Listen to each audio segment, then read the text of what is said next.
Hmm. Yo, yo. Evening, everyone. I'm assuming my mic is working. Is my mic working? It's kind of quiet. Why is my mic quiet? One, two. Hey, Alice, how you doing? Oh my god, it's so insanely, ridiculously fucking hot and humid. My friend from work has just moved to Spain, and he was saying that like 30 plus out there is easier to deal with than like mid-20s in this country, which I absolutely firmly believe.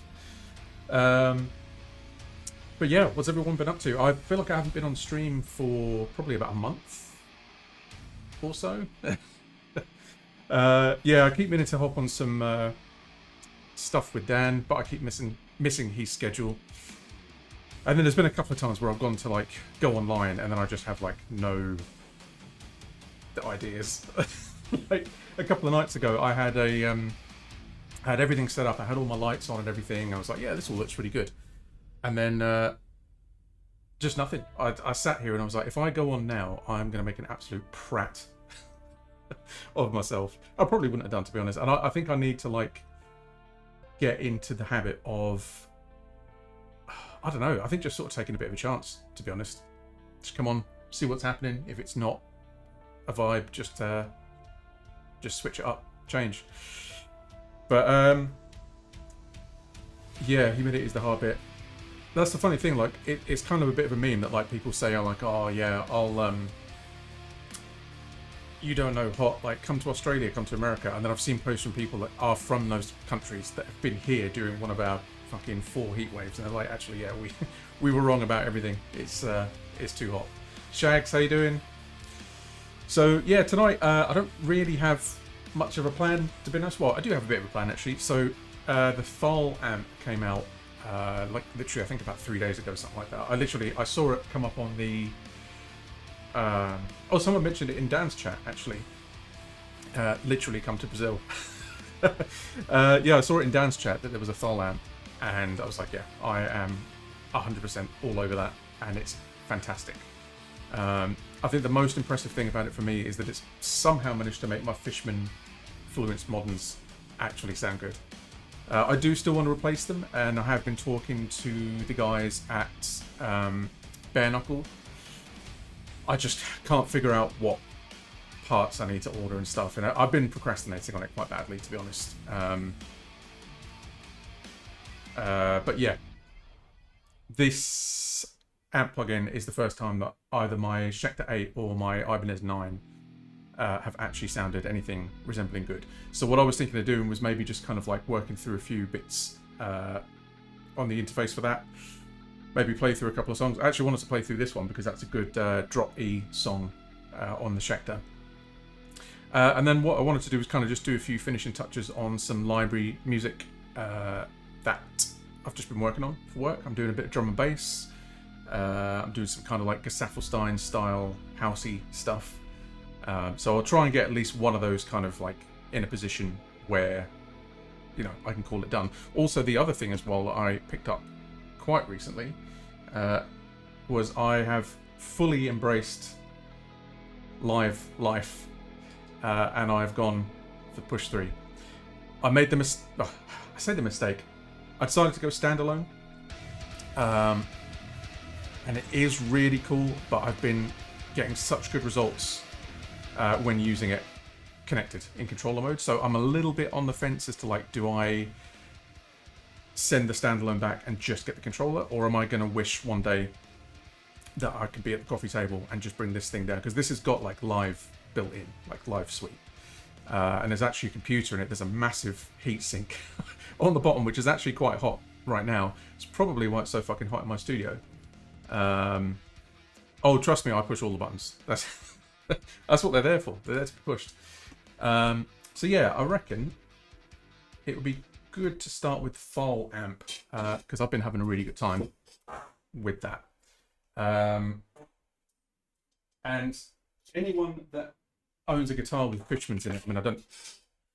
Basically, it seems like a near universal experience. Anytime I talk to somebody about this, they're just like, yeah, they are quite difficult pickups to work with. And it's to the point where I'm just like, I don't know what deal with the devil Fishman have done. No offense, no offense. Maybe they are good. Maybe it's me. Maybe it's a skill issue. But I just cannot get them to sound good for the life of me. But yes, Thuthal, it sounded good. So,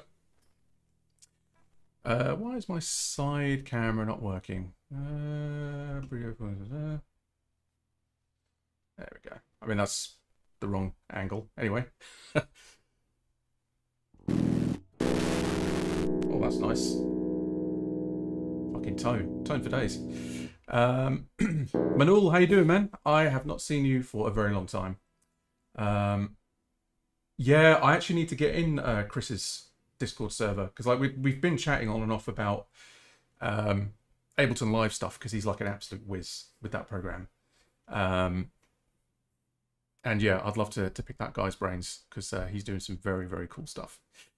So I've got this saved as a shortcut here. And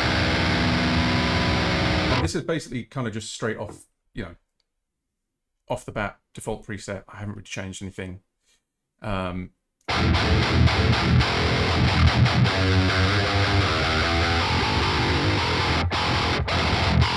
it's just like, oh, I'm sorry to have to ask you about dropping some hints to the upcoming version of Reason. I can't sleep.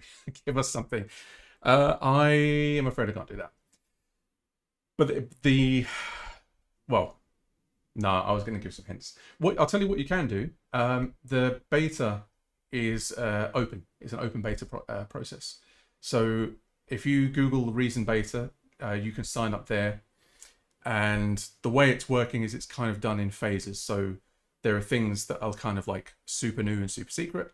And then there's another step after that where certain users get to try stuff out. And then it comes into the public beta. No, I can't do it, man. I can't. I don't want to ruin my good standing in the Reason beta community. But do join up because basically the more people test it, the better the software gets. Maybe if you DM me, I'll give you a clue. So yeah, the thing that I noticed when I launched it straight away.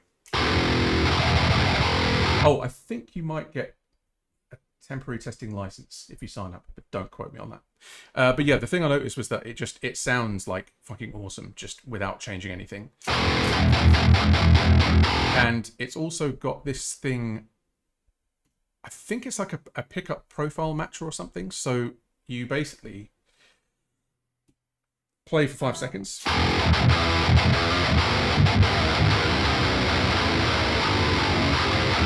And then if you look at this curve, and this actually kind of exemplifies why the Fishman Fluencers are so hard to work with, because you can see that is kind of like the profile of the pickup. The only thing I haven't managed to do yet is I think you're supposed to be able to save it. So I would say Schecter. And I'd expect it to appear in there, so I have emailed Oldholm Audio about that. I'm imagining that's where it's supposed to go. Maybe I'm doing it wrong. But then you basically have this control here where you can sort of set the amount of compensation for the curve. So like at extreme settings, obviously it's like, it's a bit much. I don't know how it works. I think higher amounts kind of emphasize the characteristics of your pickups and lower amounts maybe flatten. Because what I've always found with the Fishman Fluence, or the Fluence Modern, sorry, is that there's this really like aggressive throatiness that comes before the distortion, and it just makes it so hard. Like it strips all the definition out of the notes, and I think with this amount set down low, it is actually kind of flattening. Like it's still there a little bit. You've still got that bite, but I mean, I guess I could just turn this off. Yeah, it might do something like that, Lewin. Yeah. Is this part new version of Reason 13 upcoming feature? I genuinely don't know. Cannot say. Manuel, I moved to Poland. Almost died after an attack on Kiev. Holy shit, man. With my family now, PC at home. All demos are there before I retract and prepare for mixing with Mike Manning on drums. Dude, well, I mean, firstly, I'm really glad that you're okay, man. That's fucking rough. Like we've actually had composers at work, definitely one that I know of. He went kind of quiet for a while, and then we kind of sent a follow up email like, dude, just checking that you're okay, because he was based in Kiev as well. And he sent a picture from the outside of his apartment block that was just a hole where his apartment was. And he's basically gone down from, you know, full studio setup, probably quite similar to something like mine, to just working on a laptop on a little coffee table. And he's still somehow making like some of the most amazing music, which just absolutely blows my mind. But yeah, man, I'm so sorry to hear that, dude. And yeah, stay safe. And yeah, hope things pick up. But more than anything, glad to see you in here again. And sorry for being so shit and inconsistent. But yeah, Lewin, I think if that is the case and that's what's going on, it's whatever it's doing, it's making all the difference. What I need to do is find out whether the increasing or decreasing is kind of matching it more to Buster's tone. It's also got this nice thing here called loader. So I've been doing a thing with my tones lately, but I can actually show you. So if I put this into, let's see, an effects chain, and then we duplicate this effects chain, I'm going to mute this one. And I mean, I still might continue to use this technique because I haven't quite found anything that sounds exactly like it. But it's an effect within the Reason Rack plugin. Oh, there's an update available. That's interesting. Called Warp. And if you put it in front of distortion, you get this almost like synthy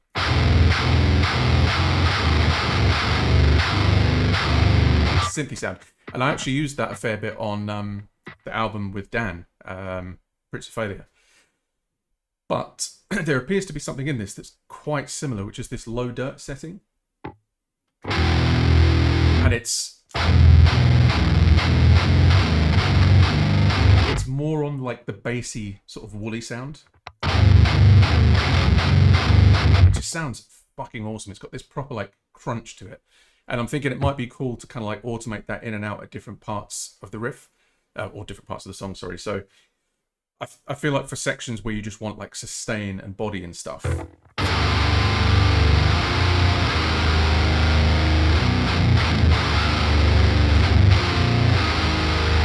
versus just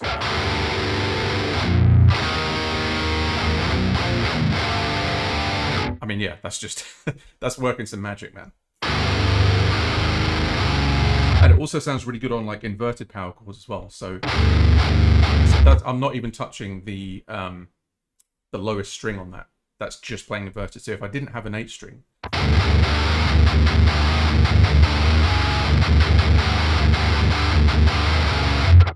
yeah, and also the fact that it doesn't, I don't think it's going through the cab sim, or maybe it is, I don't know. But it's very cool. I mean, I tend to kind of just like leaving it on just all the time. Even at low levels, it just adds a little bit of girth. Also, the pitch bend on it is really good. Kind of one of the smoothest that I've heard, to be honest. I've been really impressed with the Neural DSP stuff in the X updates that they've done. But this, I would say, is definitely like quite close.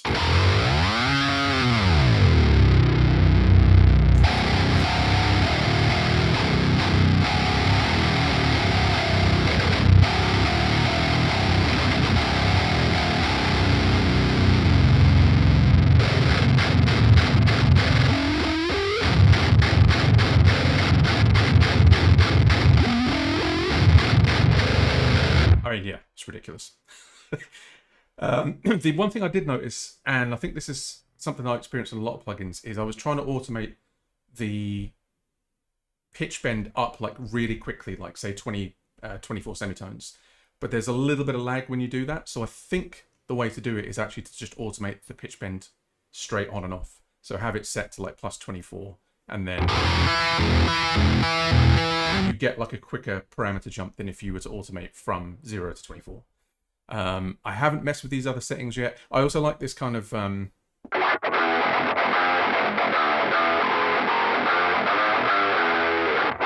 it's just it's like they've thought of everything. They've thought of absolutely everything in this plugin. There's even like input level matching and stuff as well. All of the times that I've used this plugin so far, I've not even touched like the amplifier controls. That's quite lazy of me. I am just leaving it as it is. I also really like that they've included stereo processing as well, because one thing that I quite like to do, like anyone that's kind of seen me work on rock and metal stuff before, is I like to put my DIs panned left and right into a group and then put the amp on the group. So you only have to adjust one amp of settings to do double tracking. But dude, yes, I'm not dead. I do have a sore throat coming out of nowhere. It's probably nothing. I wouldn't worry about it. But yeah, man, it's just, I'll tell you what, I was fully intending to go like a bit more regular. And then we've had so many heat waves, man. And when it's this hot, I don't feel like doing anything. I don't want to be in here. This thing gets hot. My computers get hot. The lights get hot. I mean, I'm hot now, but yeah, just make it do. So what I thought I'd do is kind of play through some songs. Just to kind of put the amp through its paces a little bit. And also just because it's fun to play guitar. I feel like I don't do that a lot anymore. So I think a good place to start would probably be Sirens, which I haven't played, by the way. You're just trying to make me blush. Joke's on you, I'm already blushing. It's hot. Yeah, I actually haven't played this for quite a long time, so probably am going to butcher it. Fuck me, can't even speak. You throw me off, Sarah. Oh, man. Yeah, if I make some silly mistakes on this, you just have to bear with me. One thing I do want to change on this song is I always thought that it was a little bit low on sort of bass and low end, so I'm going to just tweak that a little bit before I start playing with it. Also, I do not want to warp it. It's not that slow.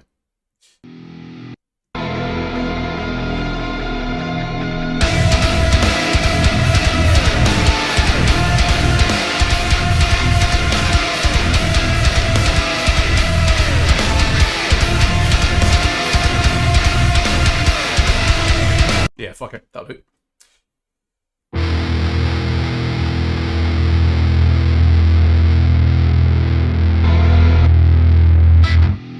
Okay, this is it's gonna be interesting. It's been a while.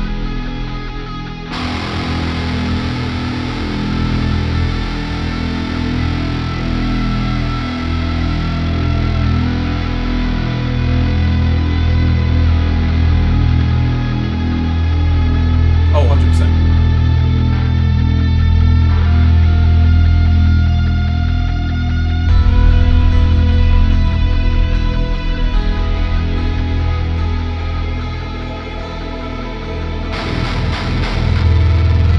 Oh, listen to it. Disgusting.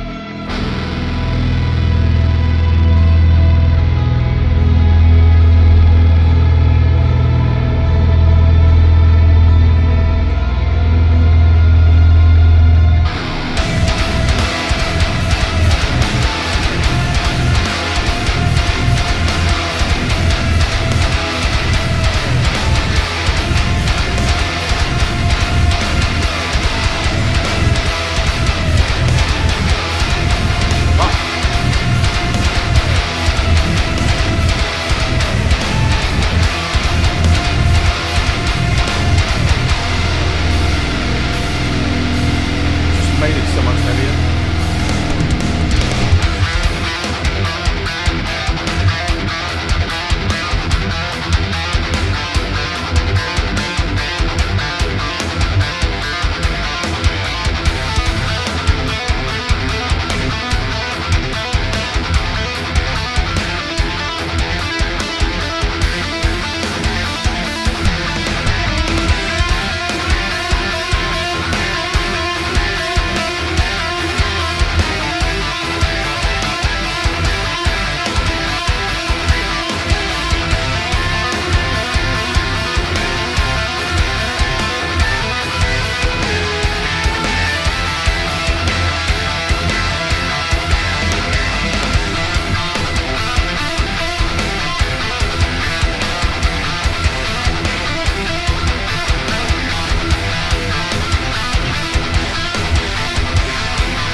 honestly, I wish I had have had this amp when I recorded this song, because it's like, it just fattens the whole thing up so much, and that low dirt setting is just like...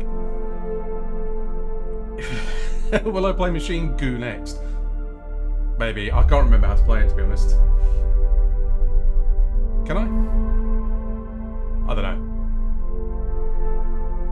Who says I'm not out of breath? Freeze frame. I was thinking of doing maybe Tombstone City next, because that's always a good one, and then maybe a couple of the tracks from the Doom metal album that I did. I think that could be good.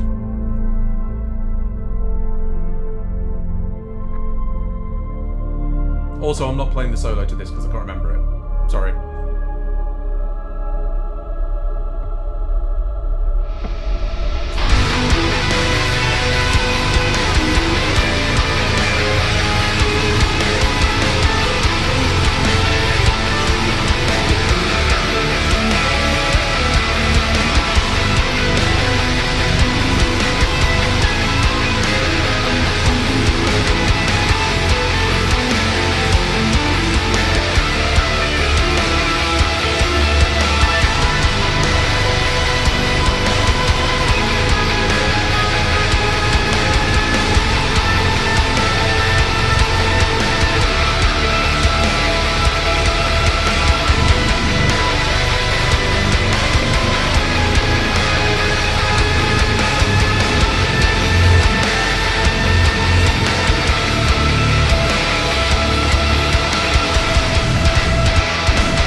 That is hands down the best amp sim that I have, specifically for these guitars. Like, again, I was almost on the verge of like, do I just, this is gonna sound bad, do I just sell my RG9 and just try and get one that has pickups in it already? I know that's dumb, because I could just replace the pickups, but I'm not a practical minded person. But yeah, the fact that I can actually get usable tone out of these now.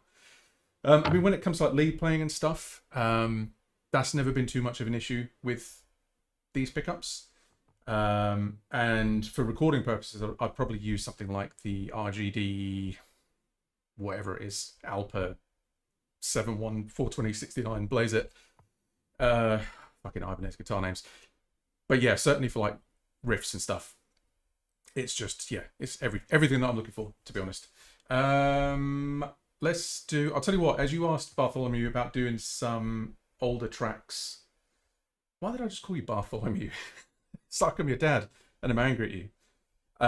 I could possibly go for Mobius, maybe. I don't know. We'll see. I feel like I'm setting myself up for failure if I do that.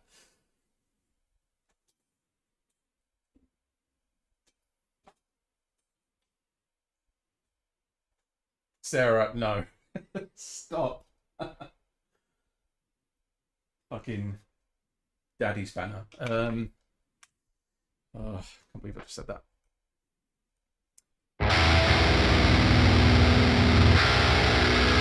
So, as I say, the only thing that I can't figure out is how to get the tone profile for different guitars saved in that list.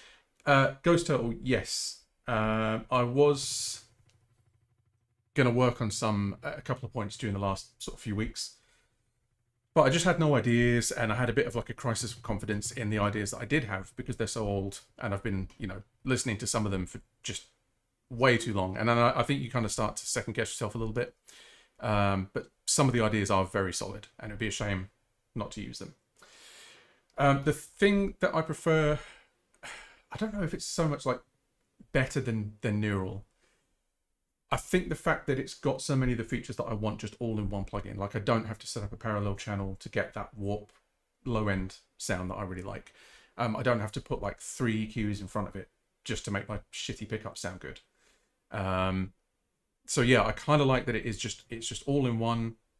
Load it up, sounds good straight away. It's the same with their Odehom drums. Like I'm using that for a lot of demoing and writing and stuff at the moment for that very reason. It's like you just load it up and go. There's a time and a place obviously for like mixing and getting a good drum mix and everything, but because I don't really get to do this that much at the moment, when I do it, I don't want to dick around with like snare drum mixing. I just can't be bothered. I just want to play guitar, man. That's all I want to do. So I'm just going to quickly tune, because I feel like this guitar is going to be out of tune. The really nice thing, actually, that I noticed on the Push 3 is that if I have the Guitar Tuner plugin loaded, you get it on the display.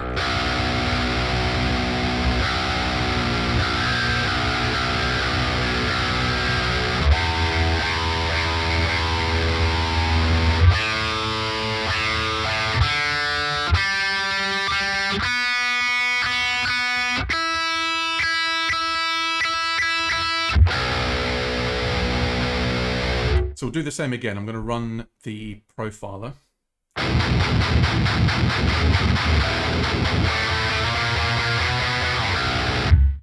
mean, it's kind of, to be fair, it's not a million miles away from the Schecter 8-string pickups. Well, I say that. I mean, these are the pickups that I really like. And you can actually, it's quite interesting because you can see the difference if I switch it to the other view. Not that view, this one. There's a bigger bump in the low end and it's not as pronounced in the high mids, and there's a nice bit of a scoop in the mids as well, which I think is probably why I prefer the sound of it to Fluence Mods. Also, one thing I am going to do with this mix is roll off a bit of the top end. It's quite funny actually. I remember when I uploaded this song, it was like one of the first things I'd done in a really long time. I was really happy with the song. And then I started seeing comments come up just like, yeah, it's a good song, but it's really hard to listen to in the top end. Yeah, so I kind of goofed.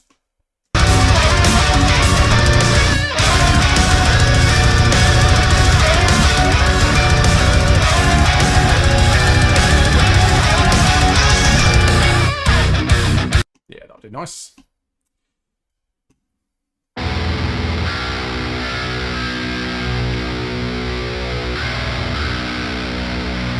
Yeah, I'm kind of getting the sense of that as well.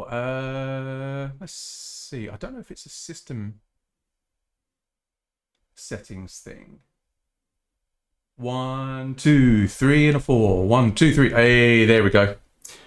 It's my Mac system settings that brought the audio down. But thank you for the heads up. Yes, I should be seen and not heard.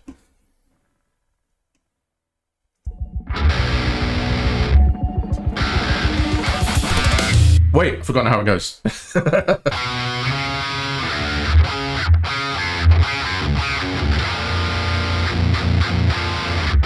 Okay, that's how it goes. Fuck me. Good start.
Sorry.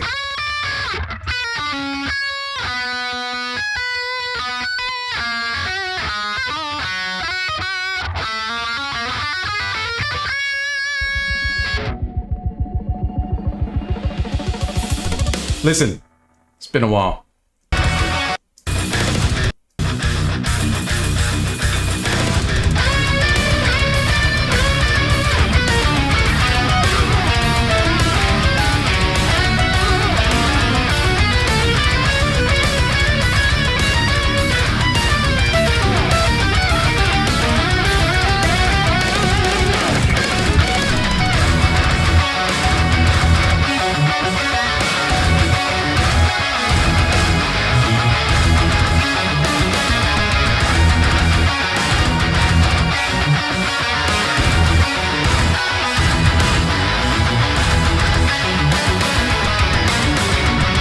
God damn it.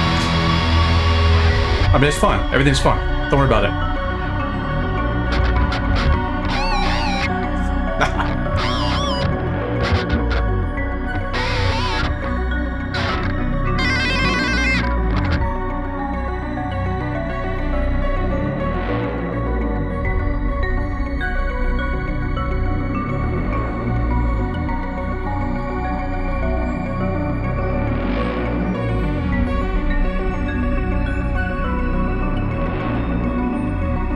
Did I, Lewin?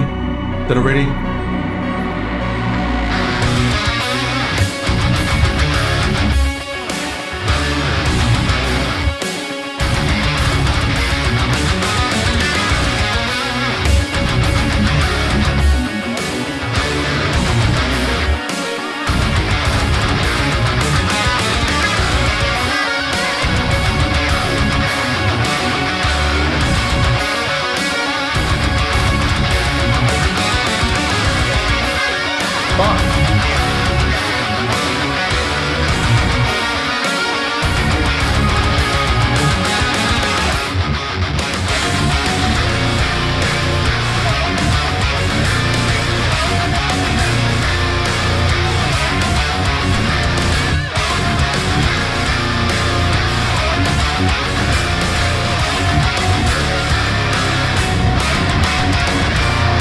Man, I totally butchered that solo. It's that I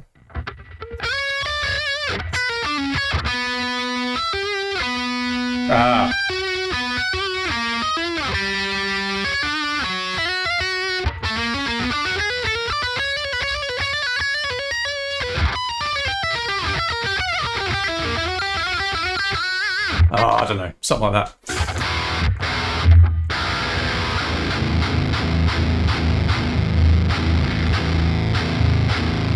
But yeah, I mean, I really like that sort of loader setting. It's definitely giving more like weight and depth to the low notes.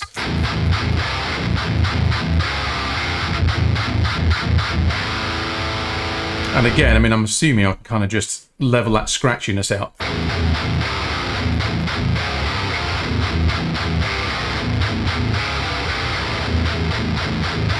So I mean, that's cool actually, because you could have certain parts of the song where you really want to lean into that sort of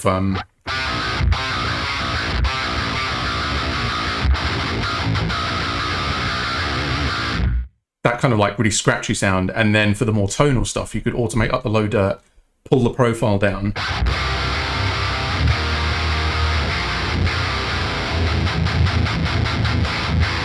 Yeah, love it. Absolutely fantastic. I could probably do a playthrough of... So there's a track, I actually put it up on Instagram, but it is a really fun track to play.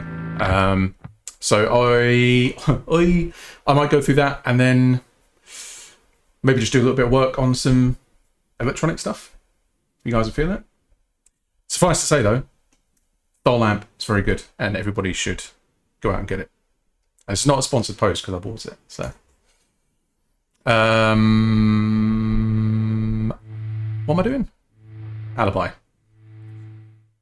Let's do Devastator, because that is a drop A song. Apologies to anyone who's already seen this on Instagram, but I'm going to play it again. Can't stop me.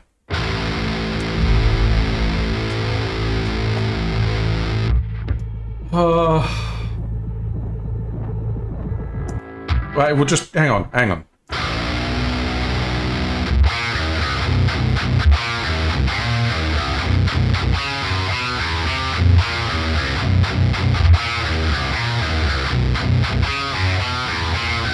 Oh, I don't know, man. It's been a really long time.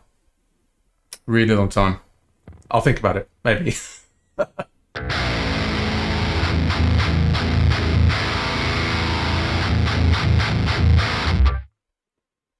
Wait, did I lick my lips? Got me feeling conscious now, Michael.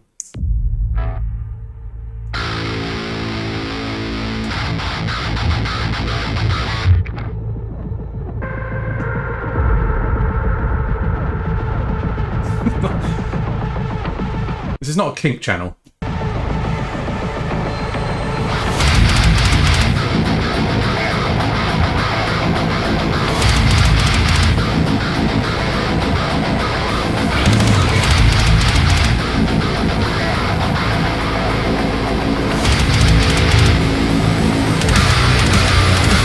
This is way too fucking loud. Sorry.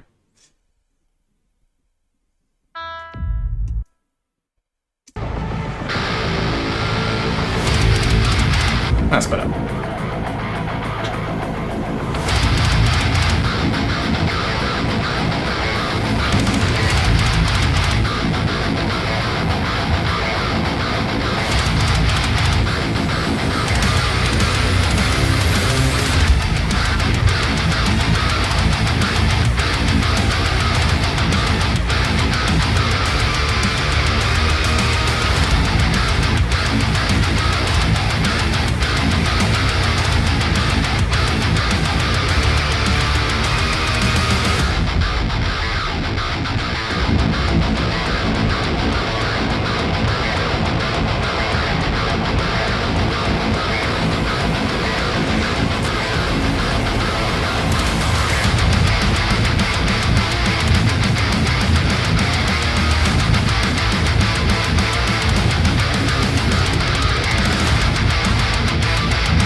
Oh man, that sounds so good. Not the song, the amp. Again, I didn't have this when I recorded it, and kind of wish I hadn't done. Yeah, Sarah, did you know that, I can't remember actually. You might already know.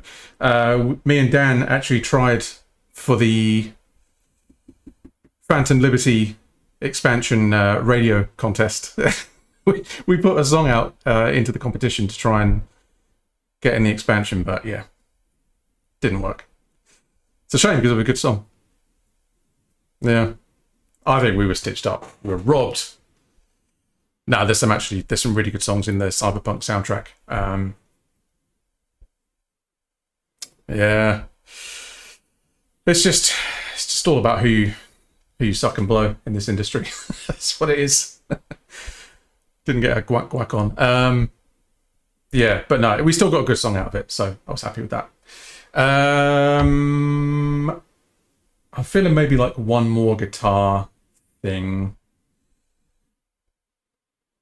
Maybe that 9-string song, actually. Again, it's already on Instagram, but I'm just going to do it again because it's fun. It's my stream. You can't stop me. Listen, I'm not going to lick my lips sensually or otherwise.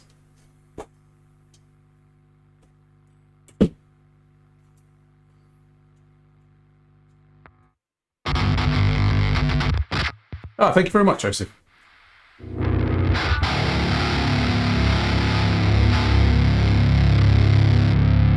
So again, I will contact Odom about this because I feel like I should be able to save the presets. Yes, this is the RG9, which I've been avoiding using because, again, the pickups on it sound like doo-doo.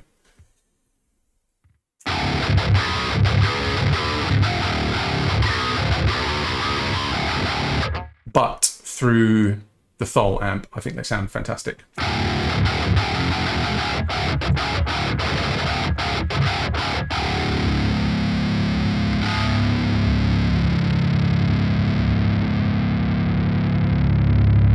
What's it called? Oh yeah, it's called that. Yeah, I'll do this and then I'll work on some music. Yeah, it's the Fluence Moderns.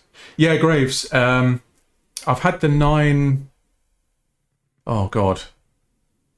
6 months, maybe? Something like that. So the album that me and Dan have done, it makes an appearance, I think, on a couple of tracks on that. But again, I really wish I had had the Thol amp when I did it. Because in some spots, I ended up having to layer it with like MIDI Odin 3 just to get the bottom end to sound the way I wanted it to. So, bit of a shame, but there you go. Next time.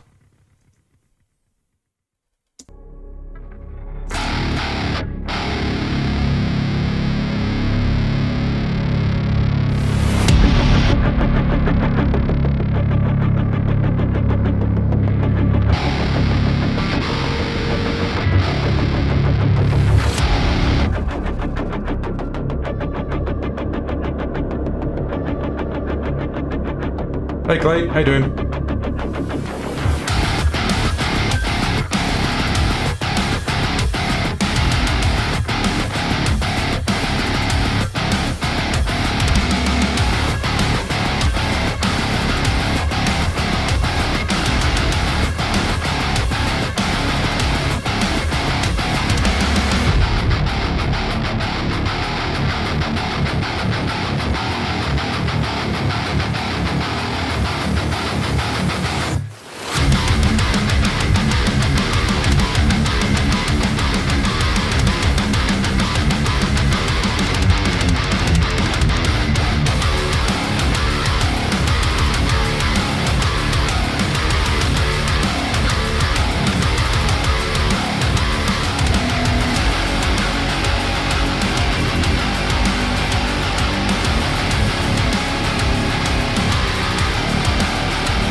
Yes.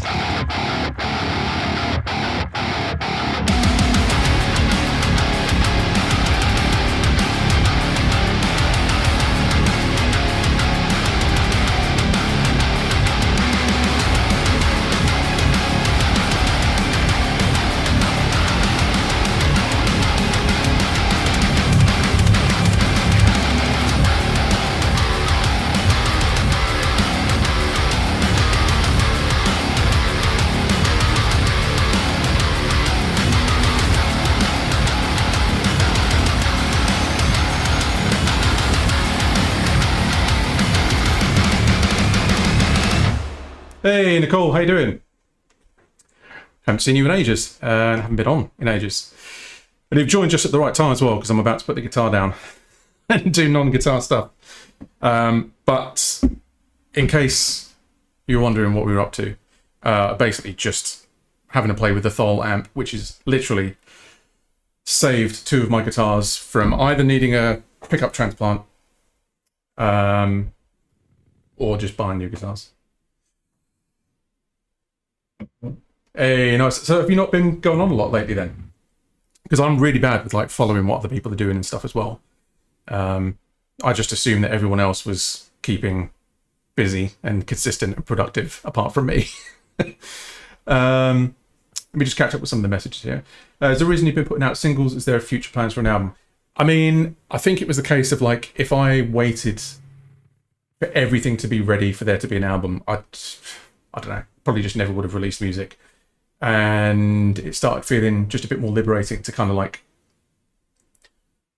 just put stuff out as and when. And to be honest, I still think I might do that. And I feel like it's a bit more in tune with how people tend to consume music and stuff anyway.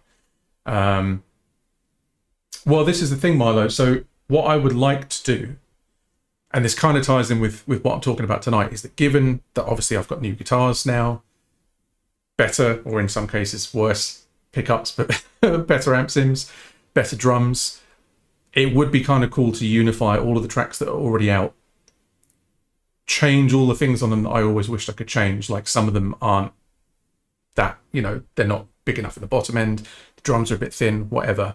Repackage it as a new album, but also do some new tracks that I could write on stream with you guys, maybe. That could be cool. Maybe. Have you tried playing Jacob's Ladder? Oh, man. Not in a long time. How's that song go again? Yeah, I don't know. I don't know. But yeah, and again, you can just sort of just put them in a playlist for now. On my Bandcamp, it's all up there to listen to for free as well. Yeah, Nicole, 100% try it out. I mean, I'm sure you've seen plenty of videos about it, but like the kind of standouts for me are obviously that we've got this kind of low dirt control for power chords. So without...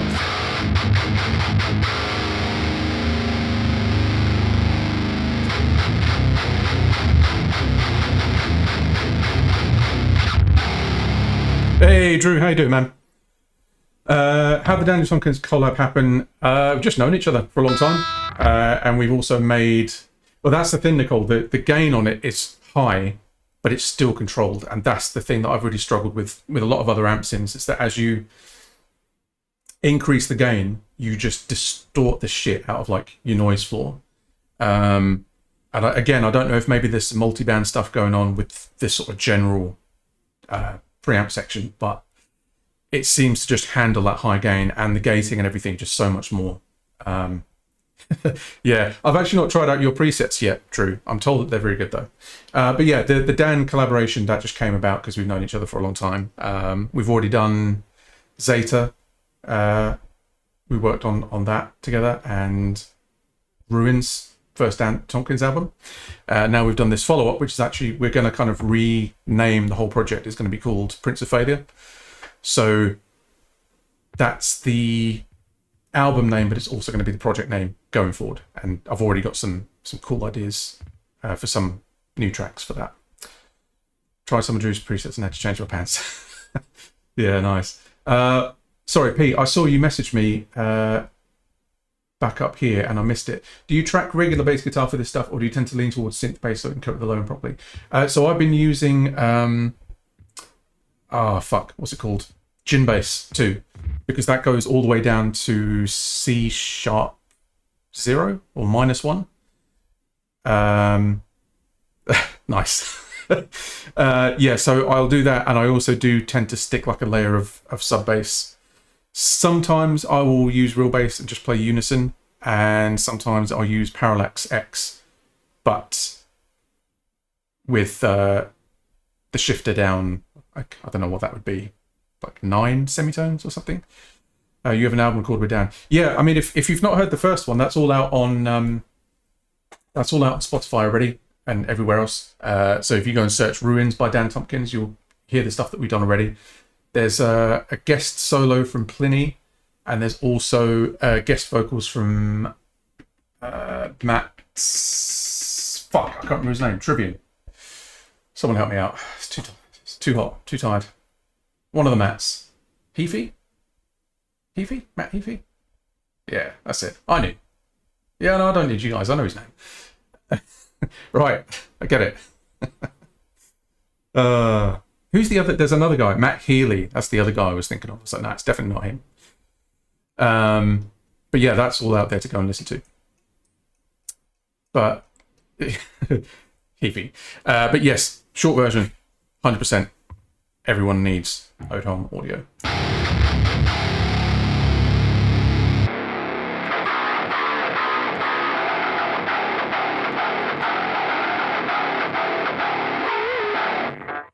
But yeah, nice. I don't think I've got anything else in the tank guitar-wise.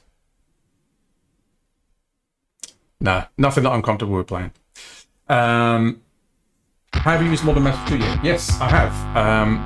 I have been using it a lot for some of the new, I want to say chimp stuff, maybe. I don't know. I have been kind of using it as like a sort of, you know, just a good solid demo kit that I don't need to mix. I really like the Anger preset. I like some of Buster's presets.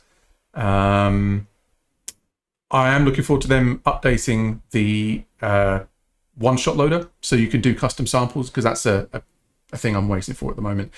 For now, I'm using, I think, RS Drums, an Oops company. They have the one-shot loader that came with the Monarch kit.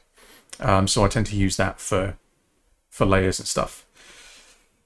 Yeah, I would have liked stacks on Modern Massive 2 as well, but I don't know. Maybe they can update that at some point. So yeah, in terms of what I'm working on at the moment, I was basically looking to get a couple of tracks over the line that I've been working on for Alibi. And I've actually been doing some drum and bass at the moment. So really, we're just going to be doing a little bit of mix tweaking. Maybe show you guys how some of those songs are put together. So do feel free to ask questions. This one, I think this track needs the most work, only because the mix and the balance of the drums and everything is a little bit off. So it's a good opportunity to fix it on stream. Fuck me though, it's so hot. I'm struggling so bad, guys. Oh, I'm having a bad time. Someone needs to do a new version of that Queen song. 'Cause I'm having a bad time, having a bad time.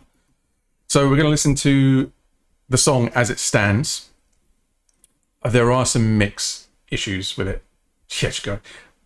Bro, the sun is off. It's night. Still hot. It is literally cool. I'm having a good time.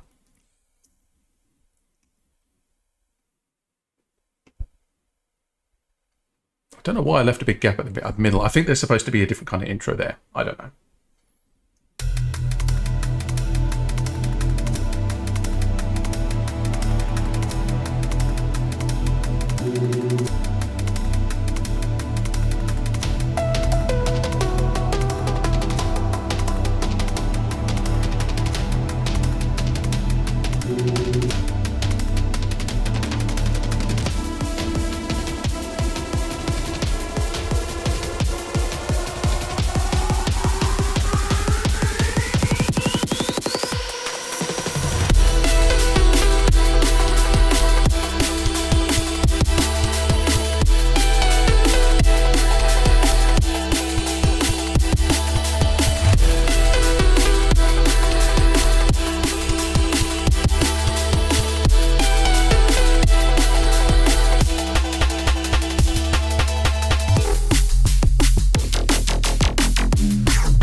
feel like the sub bass on this track has a lot of stuff missing, so that's something I'm gonna work on, I think.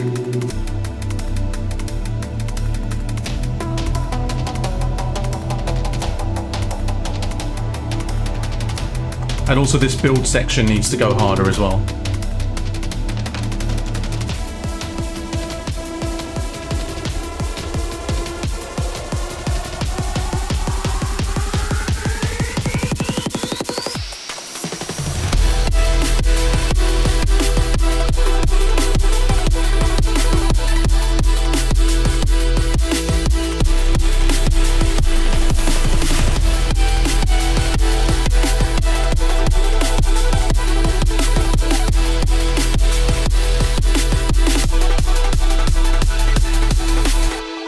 So what I can't figure out is that the sub bass at the end of this sounded a lot better than the middle part.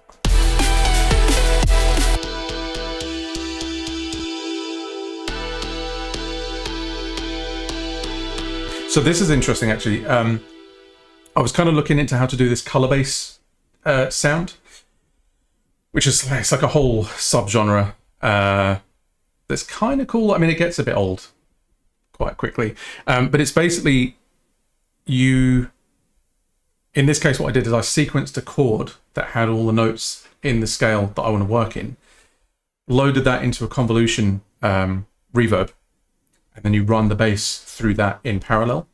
So without that effect it sounds like this, but if you run it in parallel,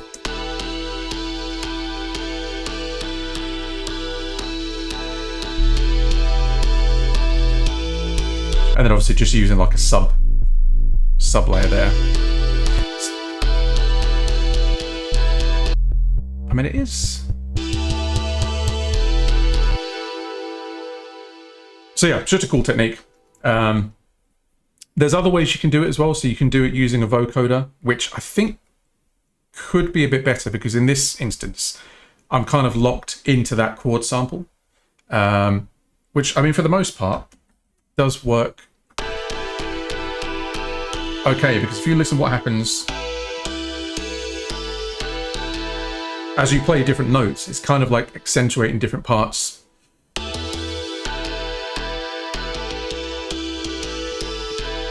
of the thing. But if you wanted to change, you know, do like a key change or something or a modulation, you'd be a little bit stuck. So I think in future, if I try that technique, I'll do it through a vocoder instead.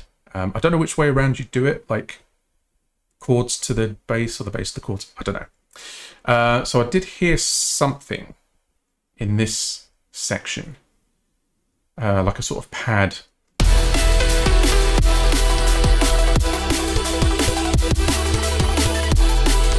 Like a little meow, meow, meow. So let's pull in Dune 3, because I quite like that.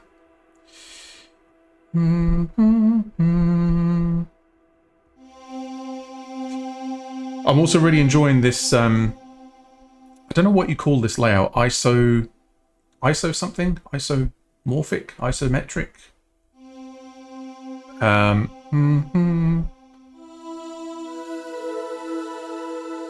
Yeah, I'm really in orthogonal? Yeah, that sounds right. I only know that term from 3D modeling, where you kind of get that like perspectiveless diagonal thing, like SimCity 4 vibes.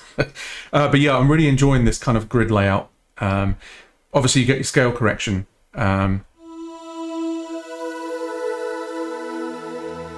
But yeah, I'm finding that it's kind of like inspiring ideas that I wouldn't do on a keyboard just because of the way the notes are laid out. I mean, even that sequence there, that's kind of what I'm hearing over this section, to be honest.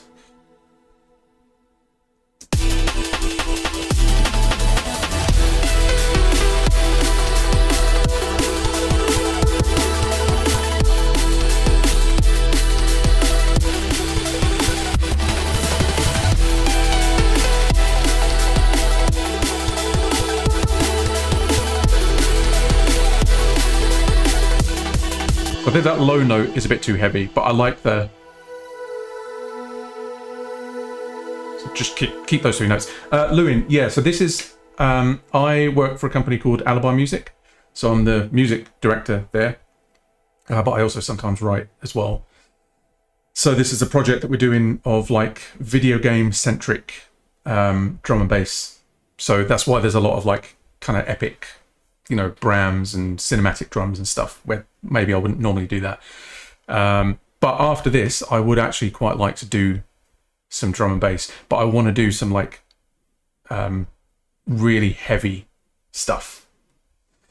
Can you still play Clarity and Chaos, Jacob's Ladder, from your first album? I'll tell you what, at the end of this stream, because I won't stay on too late tonight because it's very warm, but do remind me, before I finish, I'll do some Clarity and Chaos. Maybe not the solo. God, that shit's hard, you know?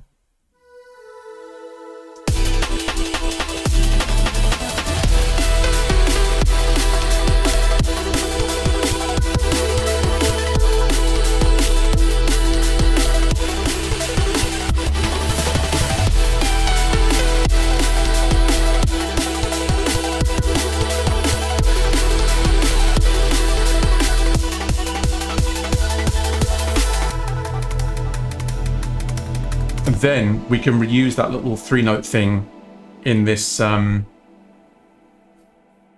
we can reuse that 3-note motif in the ambient section. I'm going to get rid of those last 2 notes though, because it's a bit too much. Also,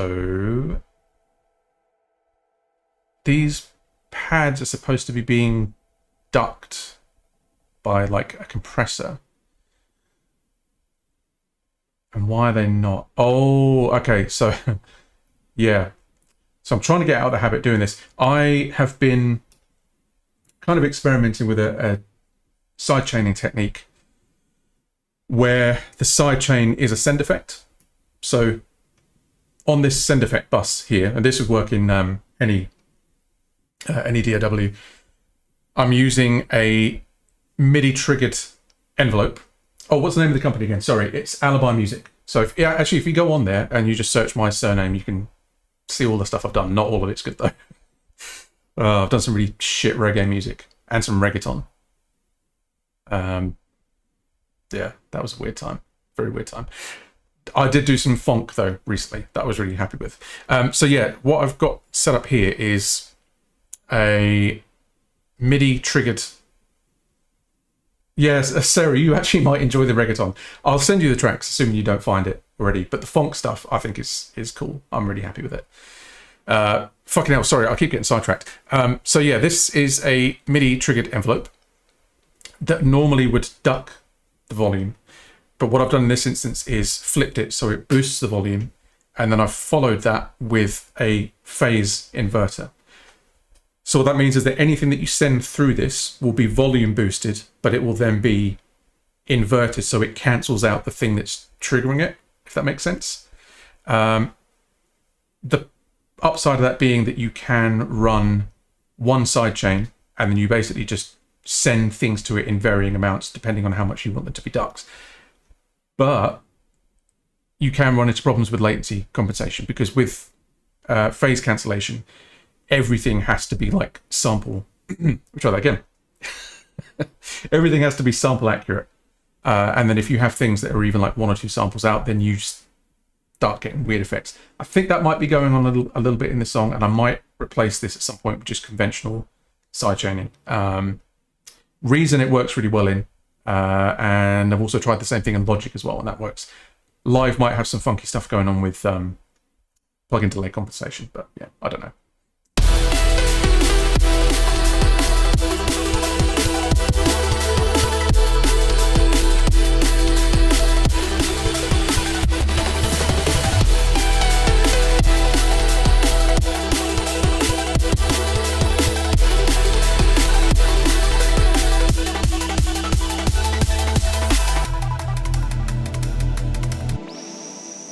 The other really nice thing with the push, you can't really see it too well because the there you go.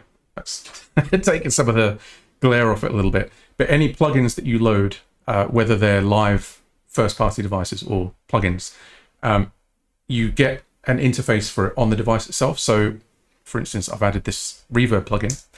So without having to use the computer,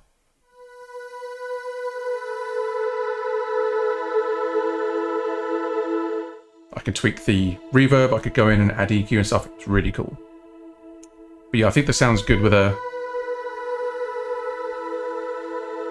kind of a lush reverb on it. And then I'm going to chuck some EQ at the end of that and basically just pull down some of that low mid stuff.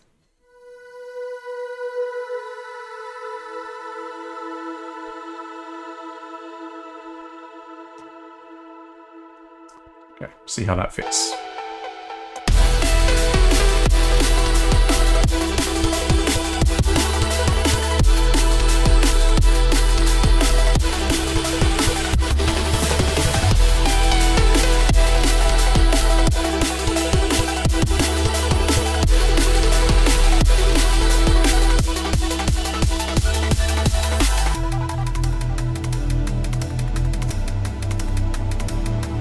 Ah, don't do that.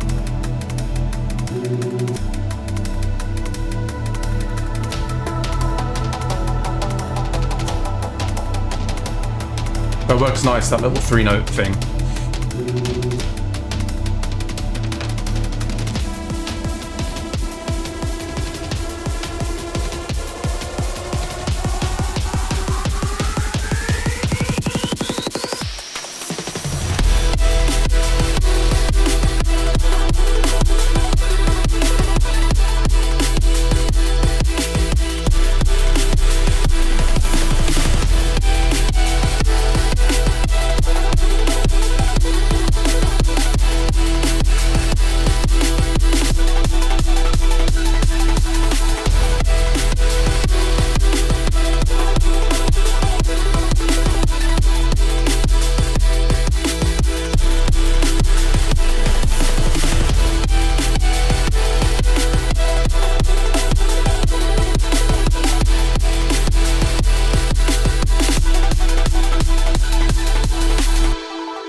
Yeah, I think the double length ending works good on that. I don't really know if there's room in here to put something else, but I feel like it needs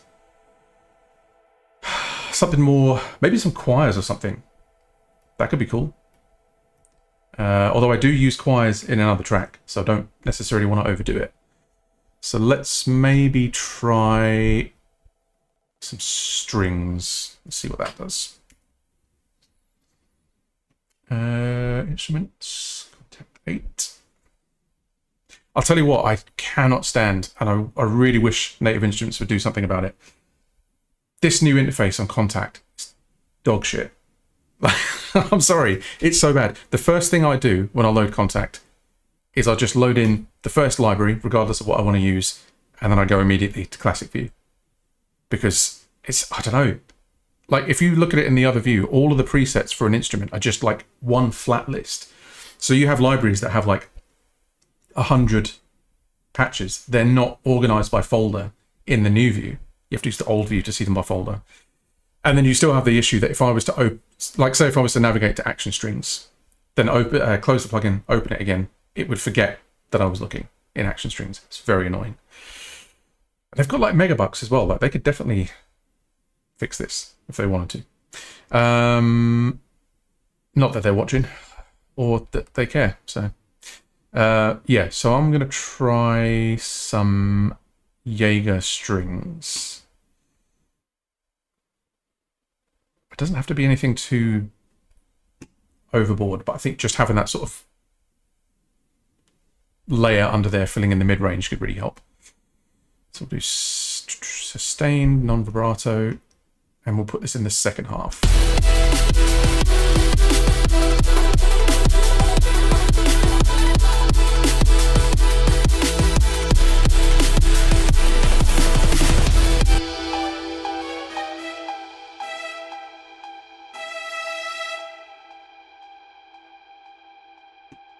This could sound awful.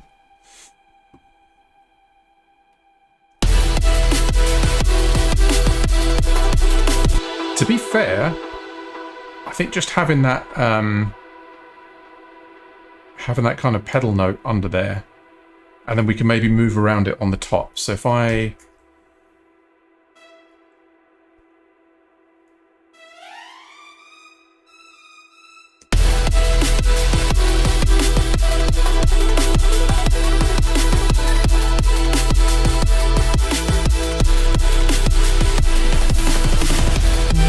So maybe do like a...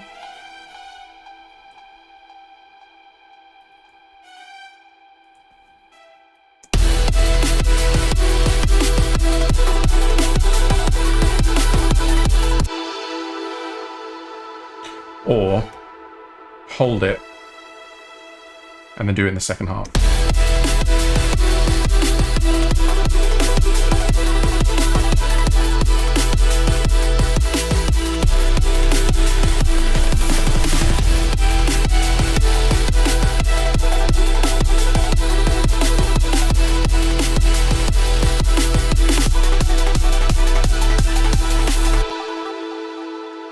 Yeah.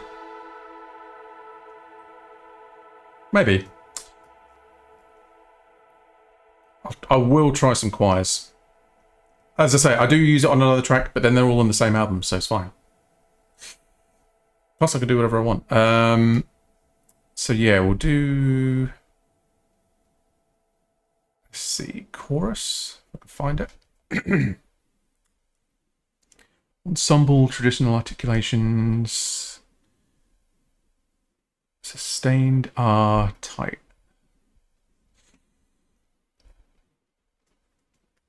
I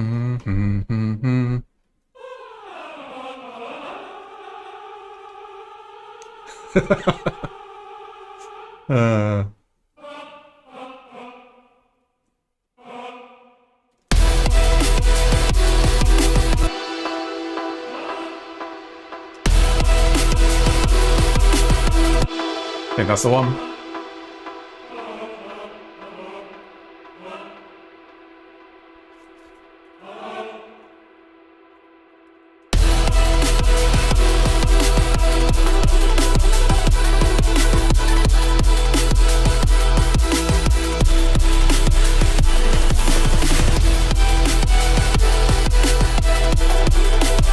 So also what I'll do with this other section, because I've thrown another vocal layer in there, I'm going to get rid of that vocal chop because I feel like it's clashing.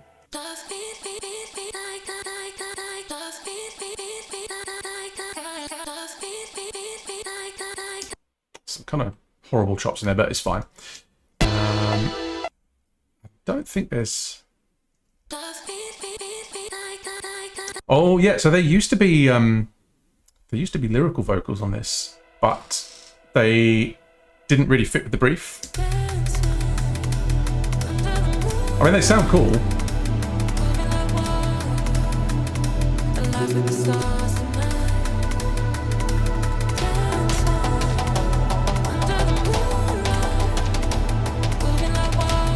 It's a shame, I kind of miss them being in there, but...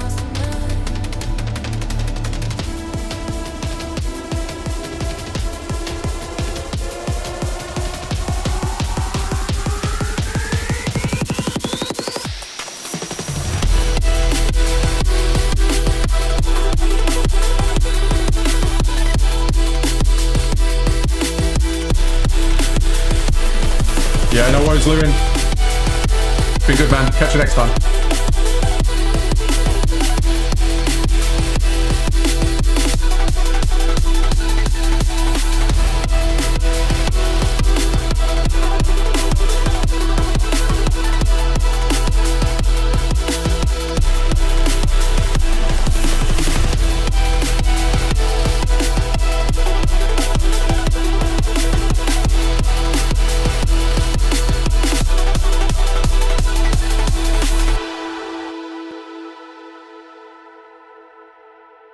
I mean, it kind of works. Also, I did hear something there. Let's see. Classic view. Man, I don't even use half of these libraries, you know. Like, I literally don't know what some of them are. I was hearing like a meh, meh, meh, on a female choir doing like a really sharp fade up and then abrupt. So I'm going to try it. Sustained.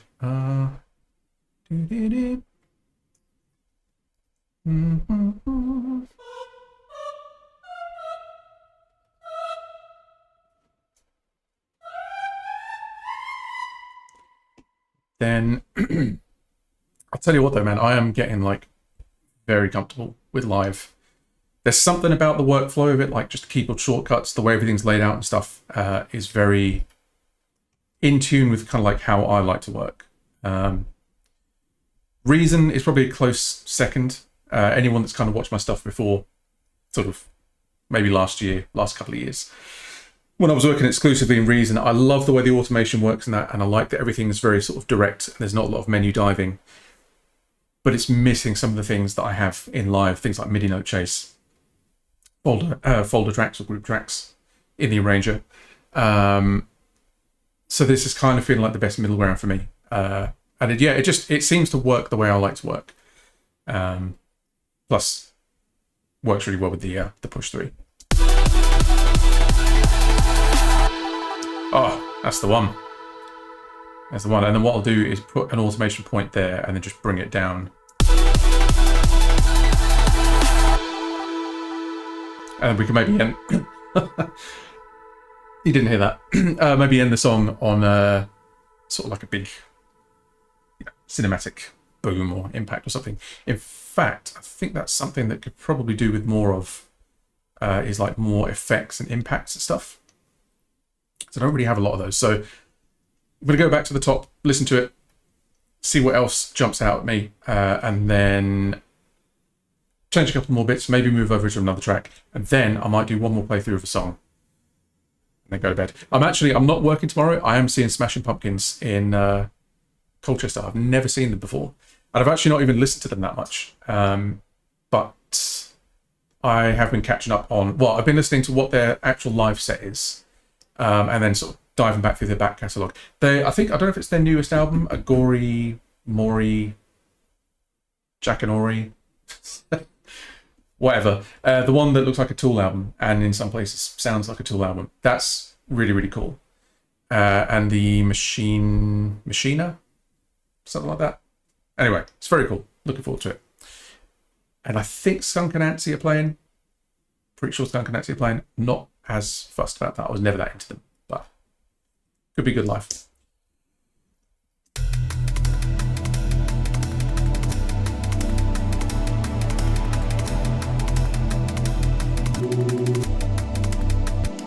Right, I'm going to get rid of the ride on that bit, and I also want to bring the little pad 3-note motif thing. I want to use that in the beginning, so that's going to be something that kind of occurs throughout the song at different places.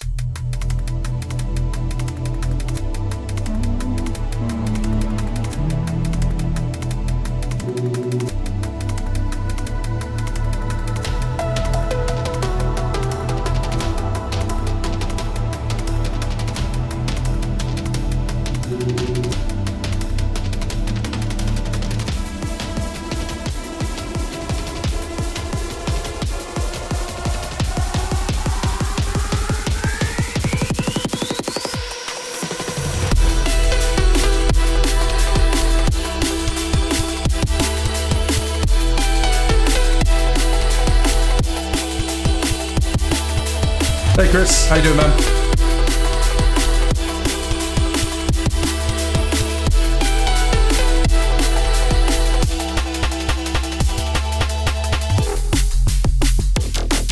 So I just want to get some of these reverse crashes going on.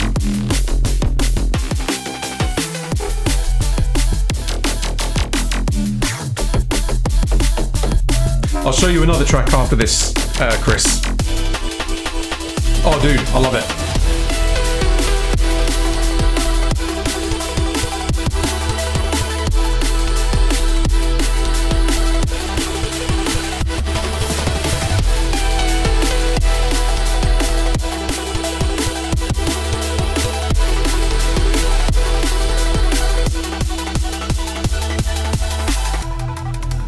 Thanks, man. Actually, I feel like I'm not leaning enough into it, and I might be able to sort of reinforce that in this section as well. Or like maybe with a piano or something.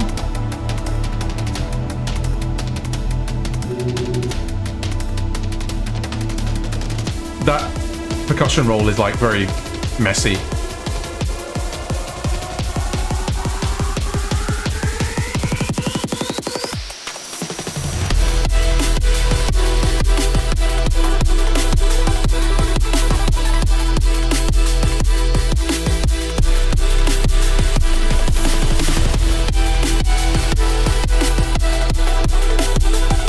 Ooh, we could use this,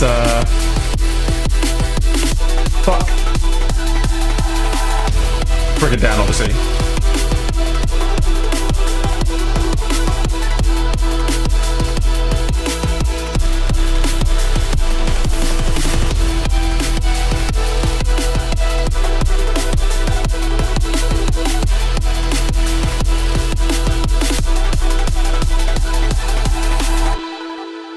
So I'll do like a big ending on that. There's still, I mean, there's some things I want to do on this, like go back and rebalance a bit, because I feel like the drums poke out a bit. And for a while I was getting this thing where, oh dude, yeah, like that's the thing that I've been doing since kind of the Reason days, is like, I hate when you do all of your automation on the channel fader and then you're just locked into that. And if you want to sort of pull it down, then you have to go and redo all your automation stuff. Absolute pain in the ass. And it's also really good, like I like putting it on effects returns and stuff as well, so that if you want those dead stops, you could just automate the gain down, cut all of your stuff off. But yeah, I was having a thing going on with the drums where on their own everything was sounding okay, and then when I started adding all the bits in, I was getting this kind of like peaky thing going on. I've actually, for this, I know it's a bit lazy, I've used a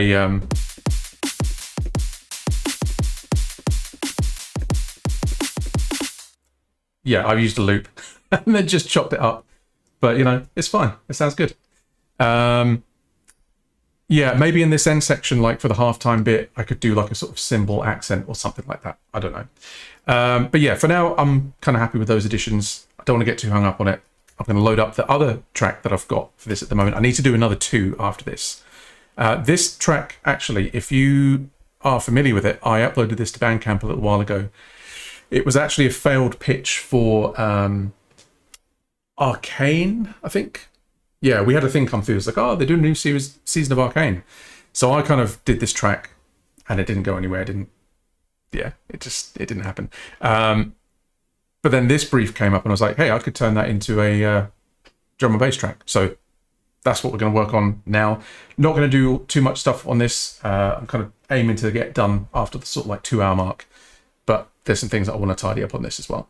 But I'm keen to hear your opinions on this, Chris. I guess the first time you will have heard this. So anything that sounds wonky, any ideas that come to anyone's head, you know, just, yeah, hit me up.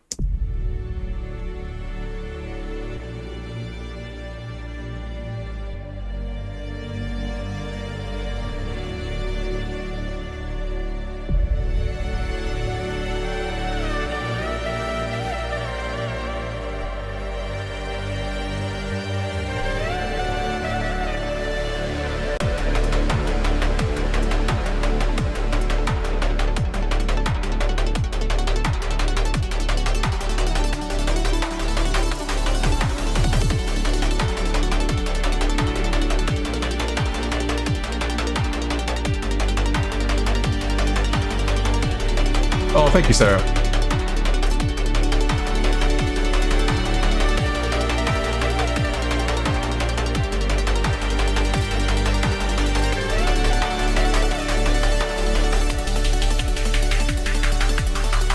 That sound is a bit peaky.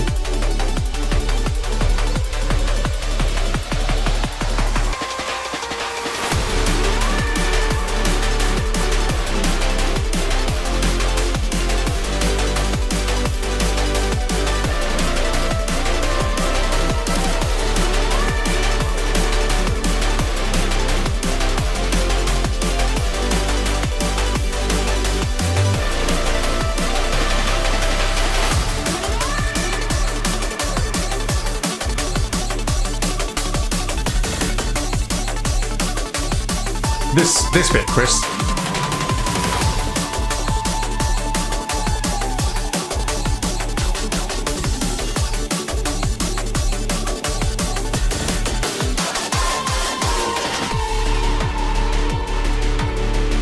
Did you mean the bit with the bass chops, or when the actual chorus comes in?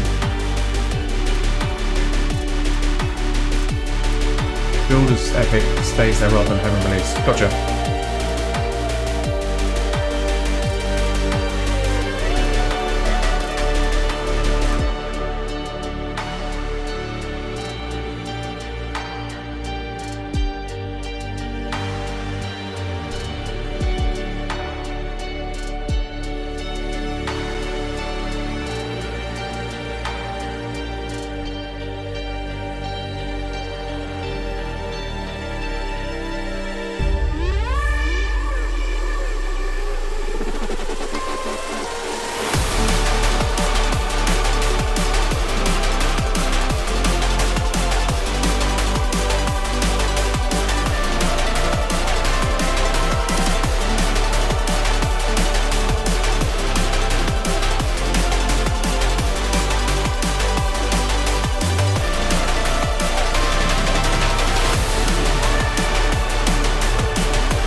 So, Chris, I do agree with you, and I think that first chorus could definitely be bigger.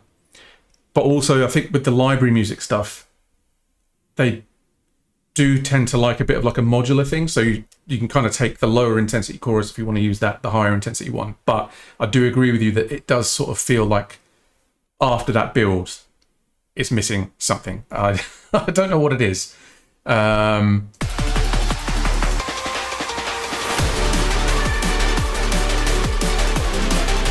I don't know, is it just a...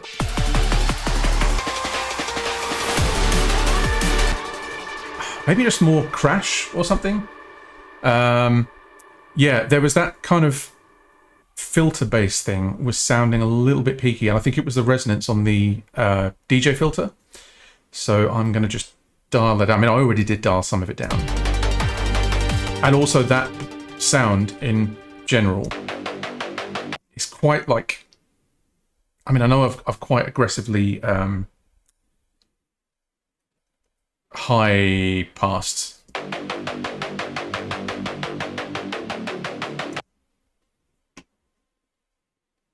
Oh, that's okay, honey. I mean, I'm going to be going to bed quite soon. Anyway, I might even take a second shower because I feel very clammy and very hot. But yeah, I'll talk to you when I get to bed anyway. And I'm sorry if it wakes you up. Yeah, this bass sound is quite... it's hitting a little bit too hard in the mid-range. And I don't fully understand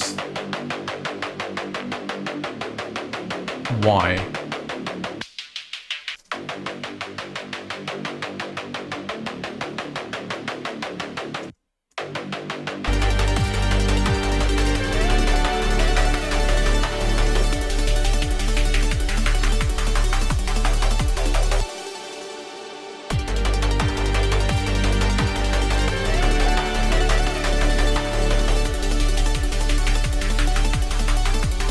Okay, it sounds better with the resonance turned all the way down, I think.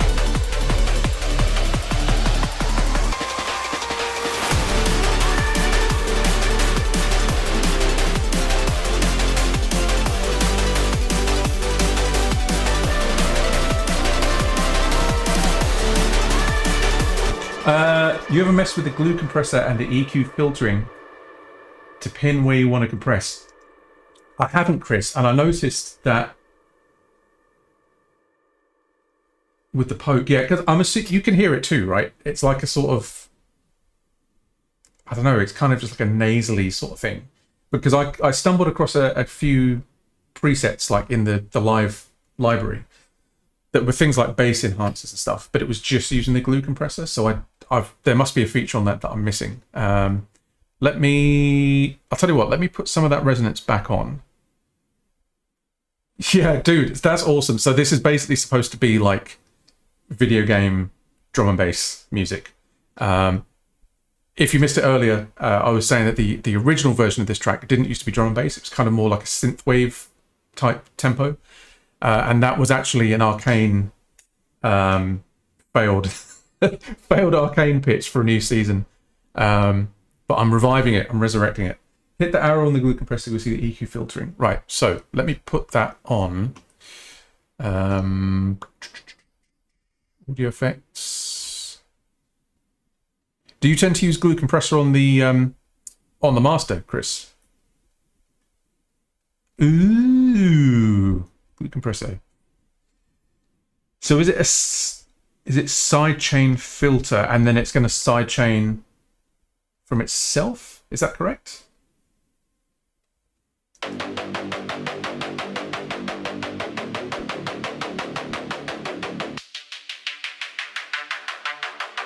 So if we switch that to like a band pass, hit the headphone. Yeah, no, I've had this, Chris, with like the sidechain thing. I'm supposed to just be able to hear the sidechaining signal, and it doesn't work for me, and I don't know why. Even if I had it set to external, it would. See what I mean? Yeah, I know. I don't know if it's something about the way I've got it set up, but I think, I mean, there's some stuff around, I don't know what frequency that'd be, sort of like maybe 300 hertz or something. So let me try that and then bring the,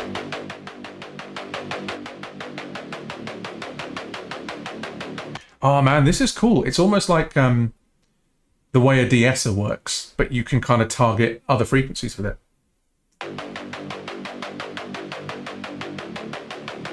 I do wish I could listen to the... If you could figure out why it does that, I would be very grateful.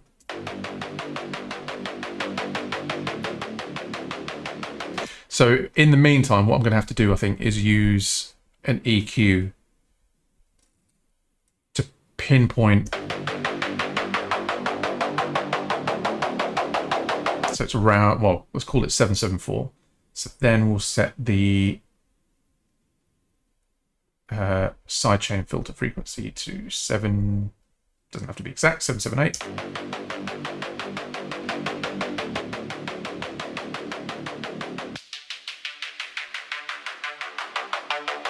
Ooh, it's definitely taken some of the knock.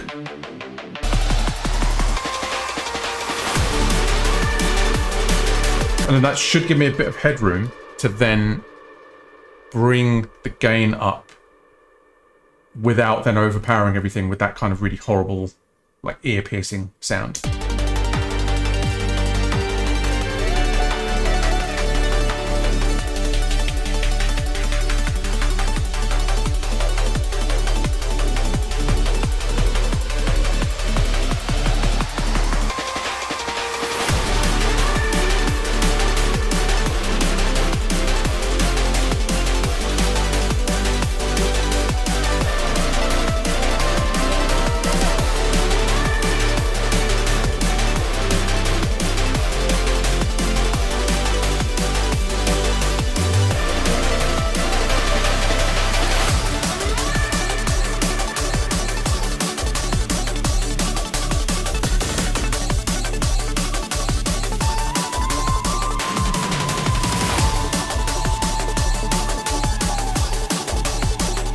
I feel like this bass shot section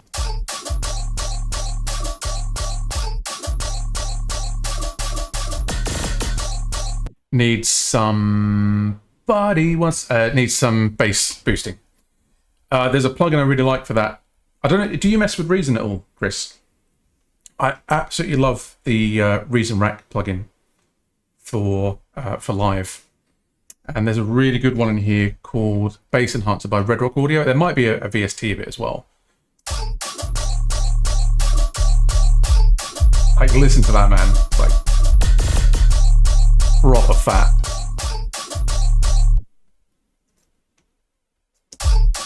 Well, if you ever get back into it, dude, I'm happy to nerd out about that anytime. It's a weird one because obviously it's like if it's not your primary DAW, then maybe it's hard to kind of justify spending whatever it is a month on the subscription. As a sort of one-off purchase, I mean, to kind of put it in context for me, like I bought the Sound Toys bundle when it was on sale, the effects rack thing. But if it wasn't on sale, it would be the same as the cost of buying Reason outright, and that's just effects in a rack, and you can't flip it or do any of that cool stuff. So I think as a sort of one-off purchase, I think there is a lot of value in it. You get all of your instruments, granular, FM, additive, physical modeling, drum machines, all sorts of stuff. Obviously, some of this is stuff that I bought separately. I bought a lot of stuff. But yeah, see how this bass booster sounds in the context of the mix.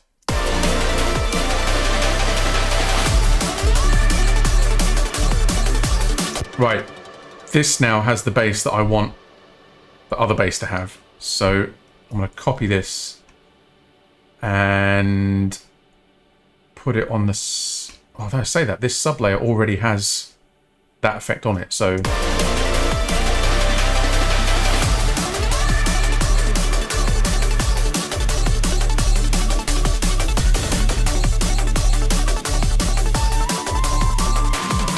also, Chris, do you ever use Disperser from Kilohertz? Because that is like secret sauce for drums. Yeah, absolutely love it. So I've actually got that on the main drum break.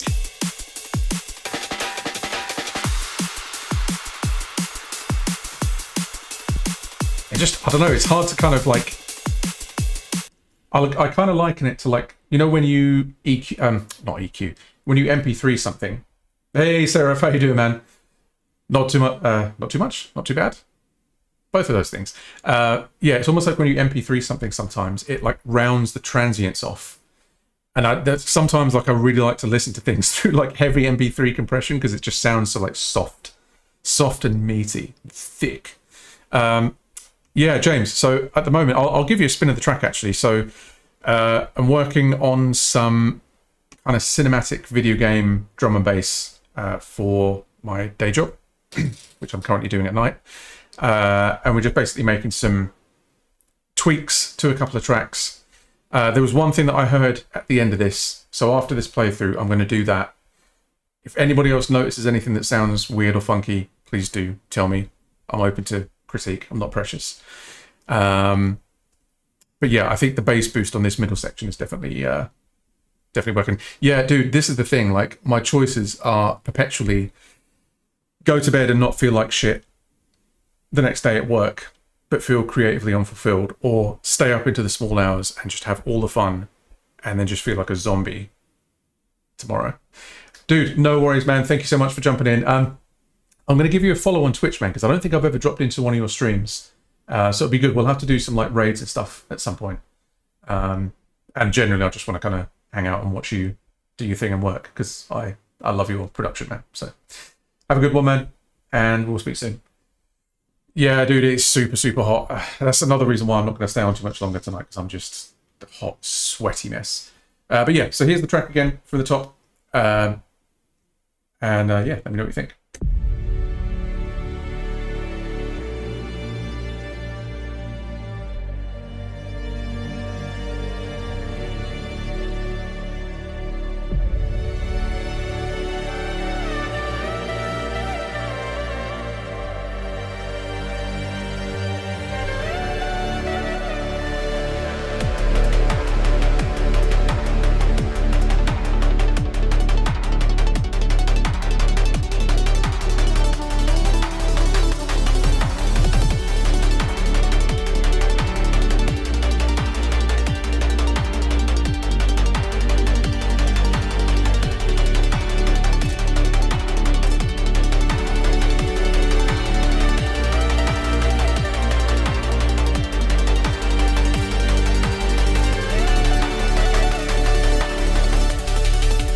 feel like that sub now is like poking out a little bit.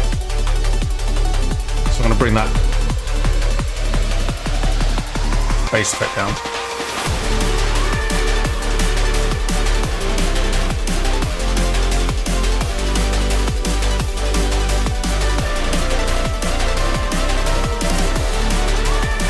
No guitar, James. Maybe there should be.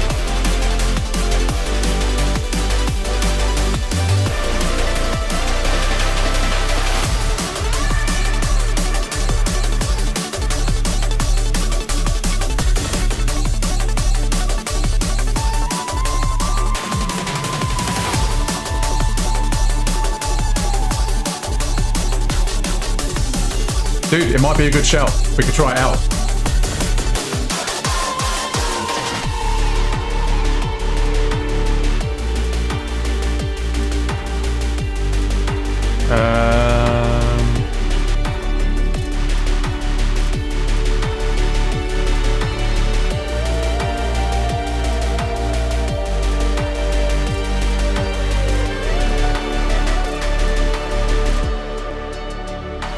That kind of noise layer is a tiny bit too loud on that section. Oh yeah, sorry, this, I'll show you that in a second.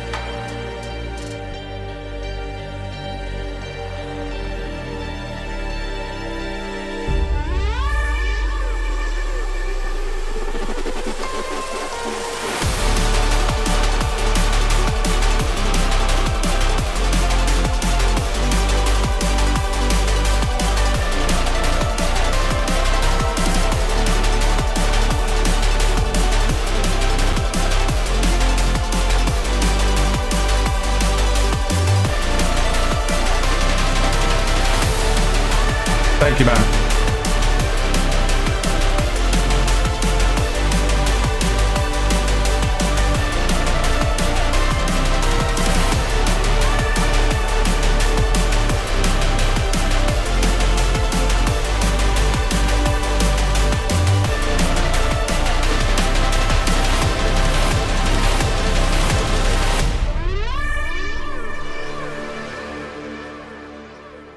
So, while I remember it, there was something I wanted to do on this bit at the end,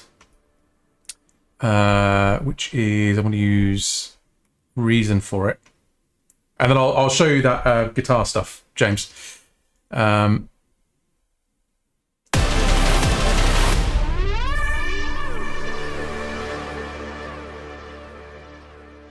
of want like a big bass swell.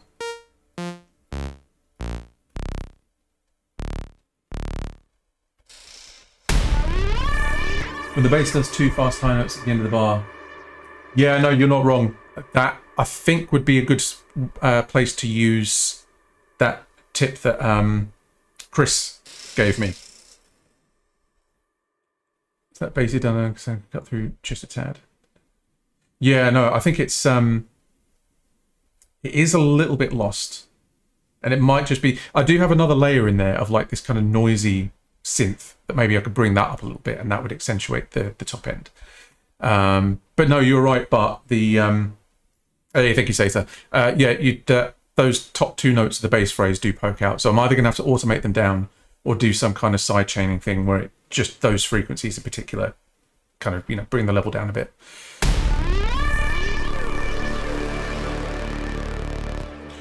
So what we'll do.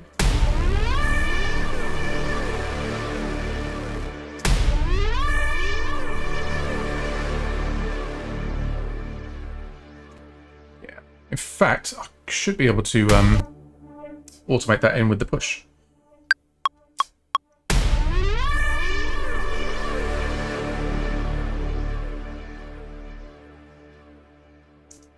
Yeah, to be honest, man, listening through AirPods, whatever, or earbuds is kind of a good test, because this music normally ends up getting listened to by music supervisors, and they are not working on studio speakers. They'll be listening on MacBook Pro speakers or earbuds, as you say.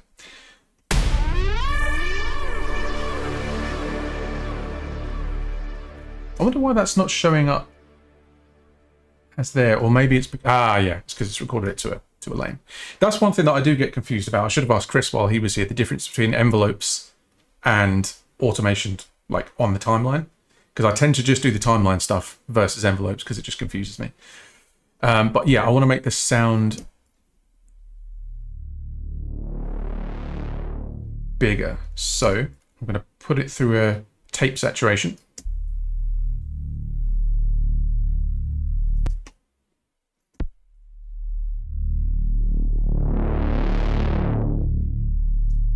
And then we'll also run that through some reverb.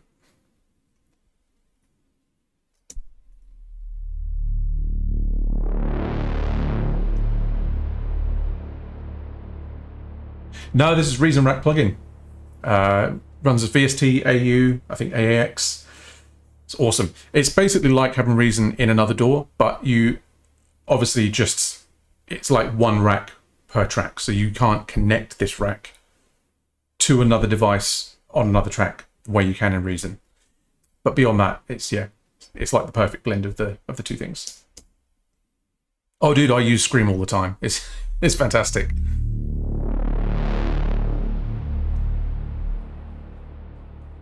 I almost wonder if like a little downwards pitch envelope would be cool. Just at the end of that. So we'll do pitch bend.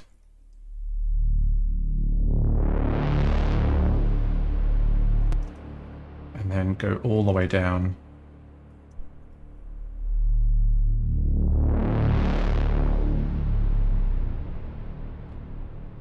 Maybe even sort of bring that in a bit earlier.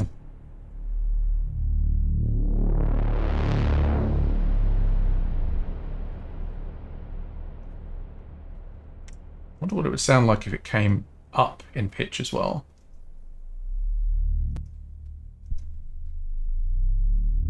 Ooh. Yeah, I like those kind of like organic sounds, like it's almost like a groan or something rather than just a straight up synth noise. So in the mix,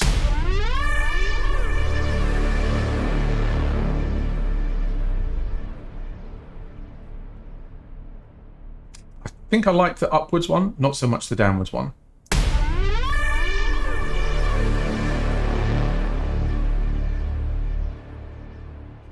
Also, the note doesn't last as long as the automation. Yes. Yeah, it sounds really cool. The other thing that I thought as well, and someone, one of my colleagues at work sort of pointed this out, there's a sort of brass shot sound that plays during the chorus. It's a little bit farty. So I'm going to try and use something else. I've actually done some sound design. Oh, sorry, I was going to show you the guitars, James. So they're actually not real. For these, I'm using Music Lab Real LPC. And this is a really cool trick, actually. I don't know if you do something similar to this. If you look in the piano roll, key switch ranges at the bottom here are all named, because that's something that was really bugging me out. Is like there's nothing like articulation maps or key maps in Ableton Live, and I was constantly having to refer back to the plugin to be like, oh, which one is mute, which one is open, whatever. Not that it matters because I'm not using any articulations on this. But if you look at what I've done in this setup, I've basically got Real LPC, which is set to receive notes on all. And that's where the plugin lives, on that chain. And then I have this other group within that called key switches. And I've just created these empty chains on the keys where the key switches live. And then the MIDI notes inherit the names from that. So a better example of that is if I load in something like Odin 3, and then we go to a MIDI clip. If you look down the bottom here, I've got all of my articulations named. Down mute, alt mute, dead, closed, semi, tremolo, whatever. There is a way, I saw somebody do it, where you can actually exclude the keys that aren't being used, so you just get like a really nice tidy range at the bottom with your key switches on it, and then the playable MIDI notes above that. Yeah, I mean, honestly, even though I play guitar, I do tend to use MIDI stuff quite a lot. Saves battery, saves strings, saves me hunched over like a prawn. But yeah, so you asked about the tone on this. So I am using Reason Rack plugin again. And it's literally just a compressor, glue compressor, or master bus compressor, sorry. High-end boost, Ripley delay with some pitch modulation on it. And then a really nice long reverb. So if we listen to that in isolation.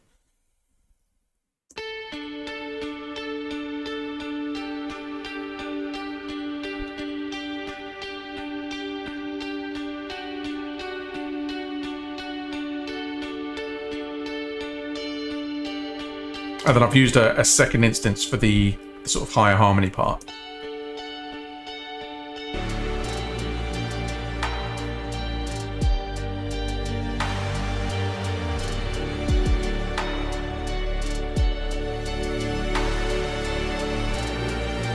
I feel like there could be something else here, but I don't know what yet. But yes, sorry, before I got sidetracked, I just want to replace... Let's see. So this thing at the moment, I basically used this because it was kind of like similar to what I've been using in the original version of this song, but it's a bit farty. I don't really like it. So I have done some Brahms and some sound design. But I need to find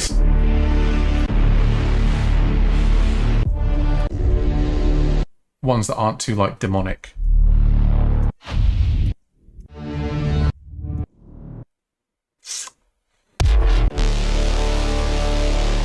I mean, that could be good.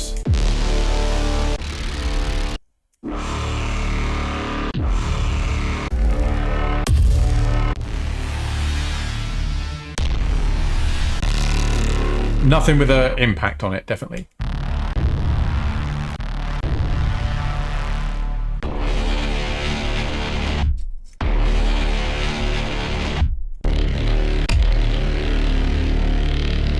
These were really fun to make. I need to do some more of this, actually. I mean, Brahms aren't really a thing in trailer music so much anymore. But like sort of signature sound design stuff.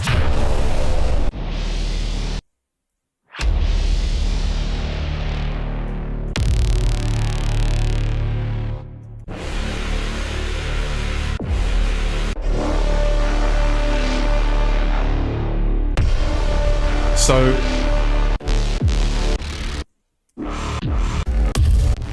there was one around here. I think this one kind of works.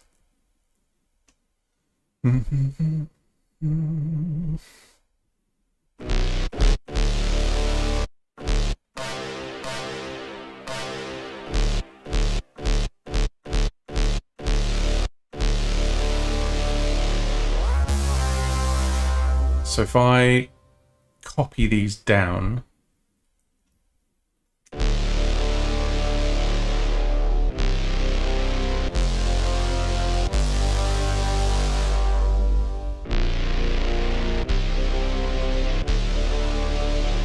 see that, I don't know, the complex tends to like take some of the top end.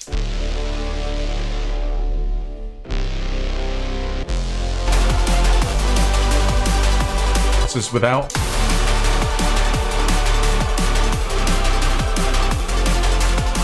With.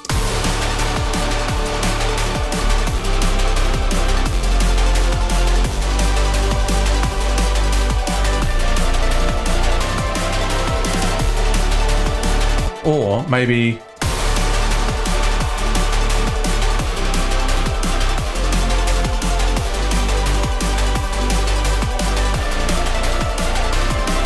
I could try putting some like saturation or something to bring out some sustain on this. Because yeah, I think that big cinematic Bram thing is just too overpowering. And it's kind of clashing with a lot of the sub bass that's already there. So I will stick with this thing.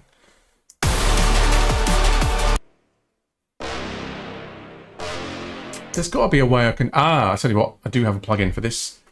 It's another Reason special. but I think it's available as a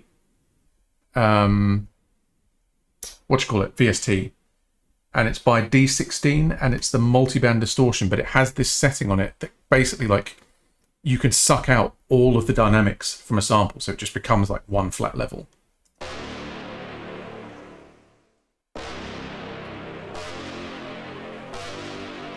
Versus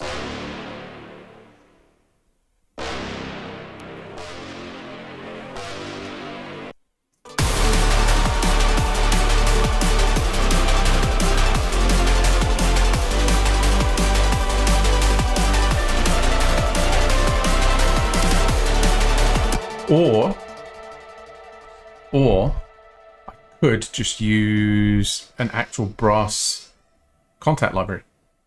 Because maybe that's kind of like the fact that it's just one sample, it's shifted up and down, and the formants of it is kind of changing and stuff. That's kind of making it sound a bit goofy. So let's try Talos.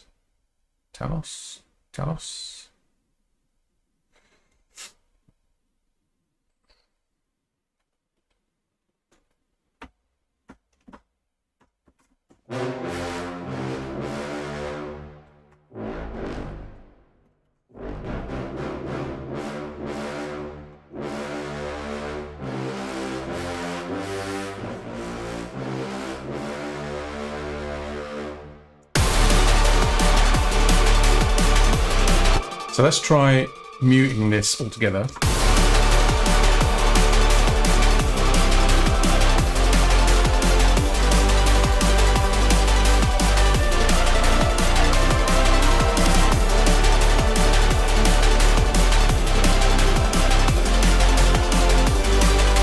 I don't know.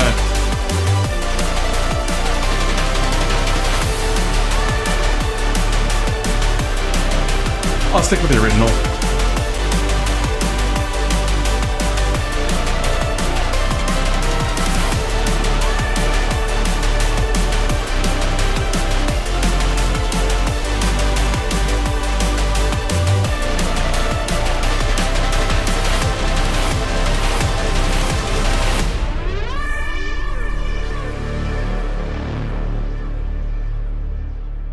Yeah, I think that sounds pretty good.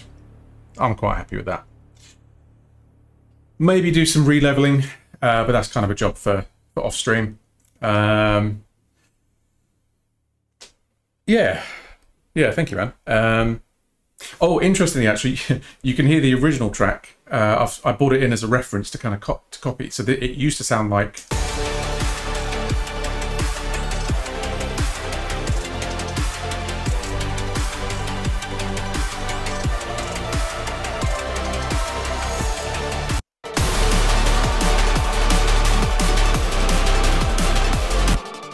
Also, that's interesting, the brass shots in the original are higher.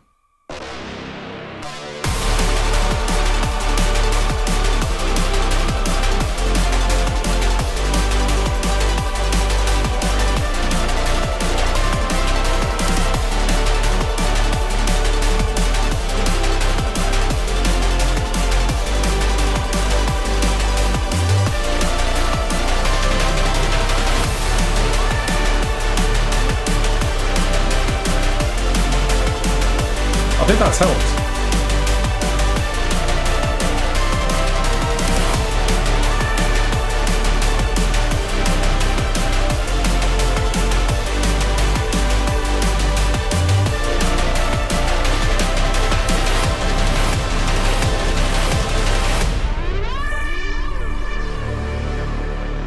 Okay, I will try and fix that. Doo-doo. That pokes out like a lot. So let's see if I can remember how to do this now. Glue compressor. And what I'm going to do is I'm going to stick an EQ in front of that so I can kind of see.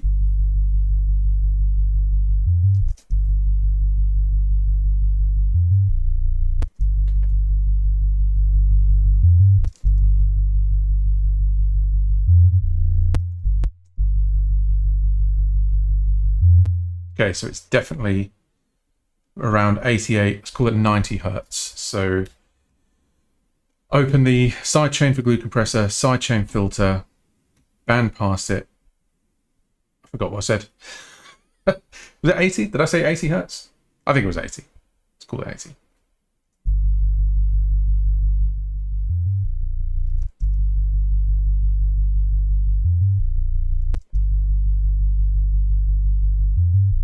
Now, why isn't that? Tell you what I could use actually is what's it called? Fab filter, because that has dynamic EQ bands. Also, yeah, I think you're right. It was 90 something. So if we kind of set that now, how do I do this again? No, it's not the bypass button. Settings. Do I have to right click? Make dynamic. There we go.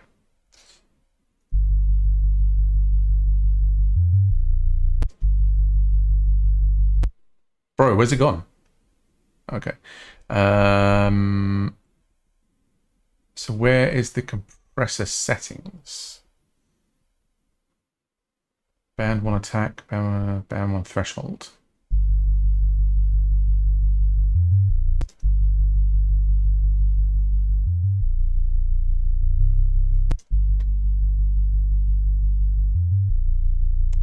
Yeah, I don't know if it's...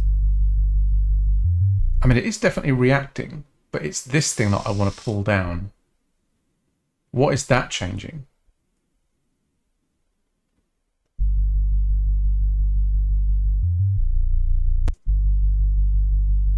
Oh, I think it's this thing, dynamic range. So what if we set the dynamic range to really high? Oh no, see, then it's kind of sucking the life out of the sound in general.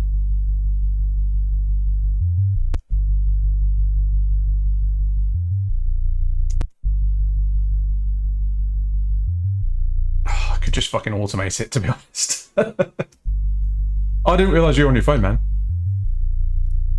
You know what? I'm just going to automate. I cannot be bothered. So we'll do utility. Gain. Oh, I'm going to have to do this everywhere those notes happen. So that's cool. I love that. I love that for me. Saying that, it's only in 3 places. So let's see.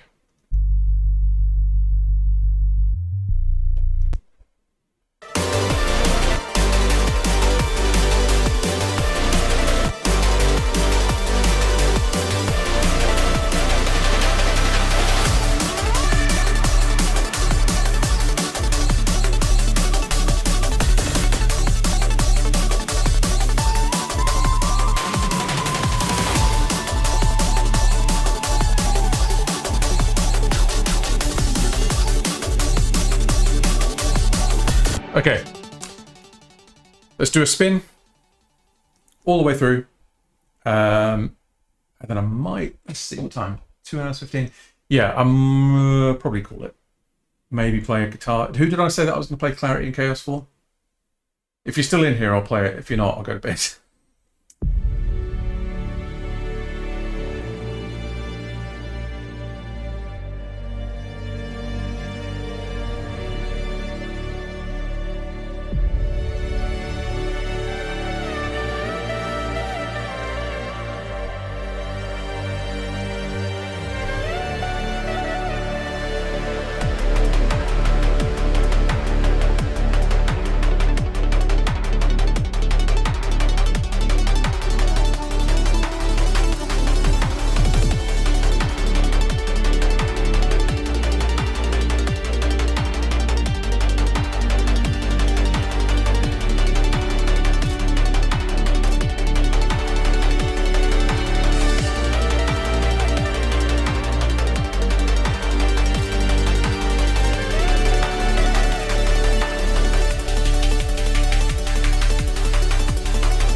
Nice.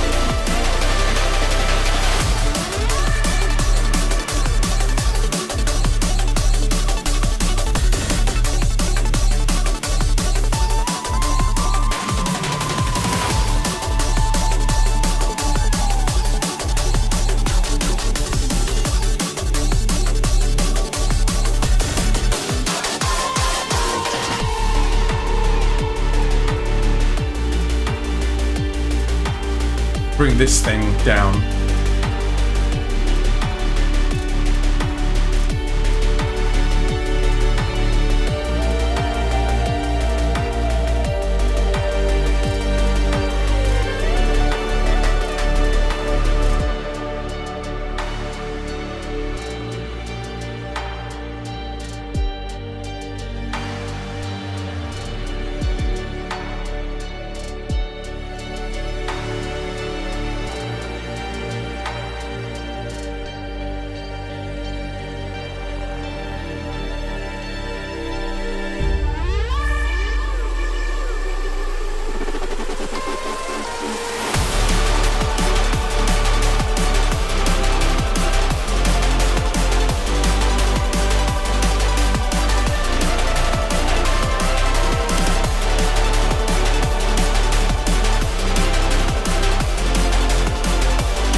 Nice. I think that last synth swell, I could do something cooler with that. It's a little bit obvious. It's a little bit synthy. But yeah, that's almost done. I think what I'll do, well, I'm not working tomorrow. I'm working on Friday, so I can export all the stems and alts and all the rest of it for this. The other track I think needs more work because it doesn't have a proper ending yet. And then after that, I'm not going to work on any of this tonight. I am working on some dark beats. So this was another track that I was potentially going to work on this tonight, but it's late and I'm hot. I don't want to go to bed. I'm actually playing some Breath of the Wild at the moment. Oh, dude, you've missed everything, Dan. I'm about to go to bed. But I will play this quick. We've had a good session tonight, though. I've been playing through some Thol amp, which is hands down the best heavy guitar amp plugin out there at the moment. Just throwing it out there. Did a few playthroughs, a couple of songs. Hey, nice one. Yeah, of course, you're on your way to France. Is that correct? So yeah, have a good show, man. And also, we need to get on some stuff when you're back. I'm ready. My body's ready. My mind is ready. So yeah, this is another brief that I'm working on, and the brief for this was kind of like dark, clubby, Gesaffelstein type stuff. But this one needs like a ton of work.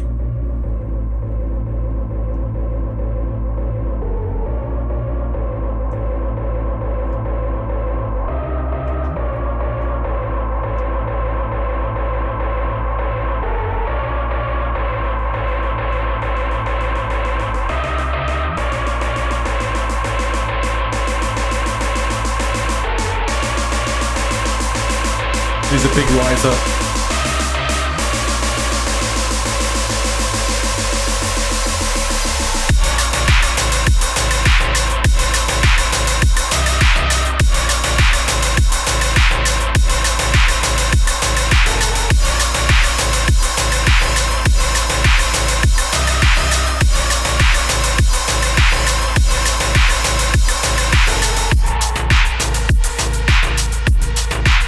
Yeah, something's a little bit knocky. I don't know what it is. Could be the bass. Yeah, it's the bass. So let's get some Yeah, Dan, I mean, this is like work stuff, but anything that I kind of learn in the course of doing this, the drum and bass stuff that we were working on earlier, I'm kind of like making notes that we can kind of transfer into Zeta stuff. And I'd also love to get some of this industrial stuff on like new Prince of Fader stuff as well. But yeah, there's a noise, I think it's in the bass, that's making the kick sound a bit shite.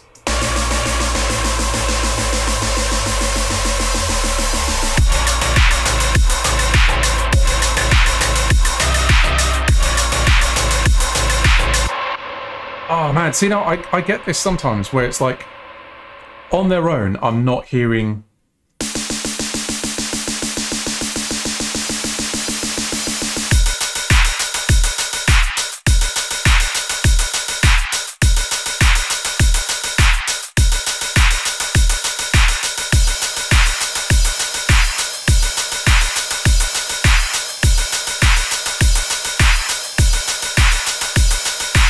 I mean, maybe it is in the kick.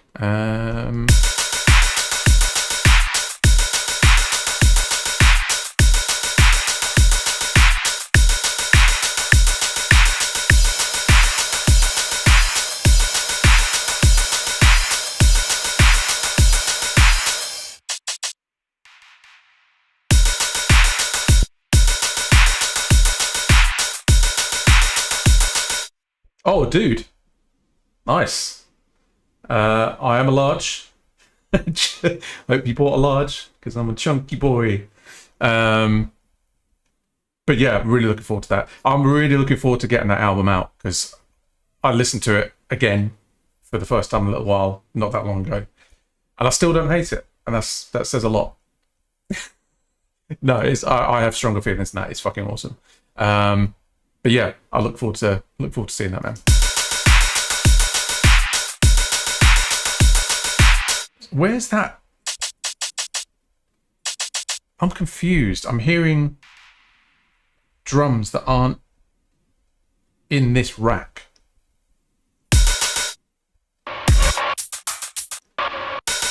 Okay, it's this thing. So there's some really nasty, like...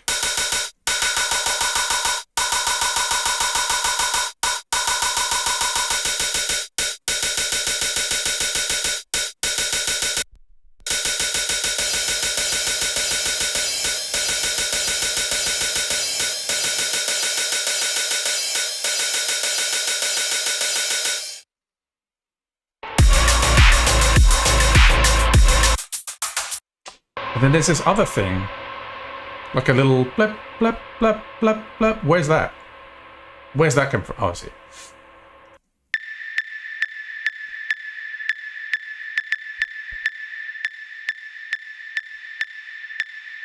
I mean, I realise that is just like the fundamental of the sound.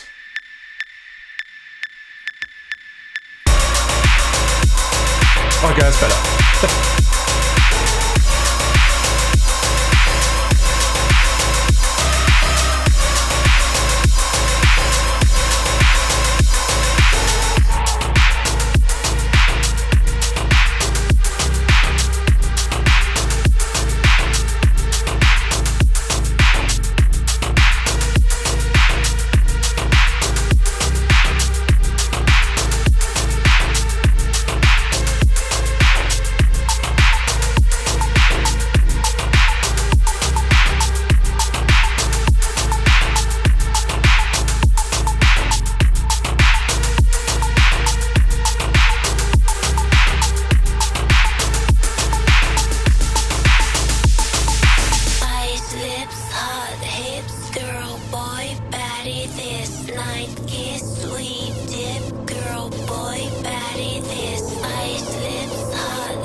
So yeah, working on that. I don't know if there's anything else particularly cool that I'm working on, certainly in live. Or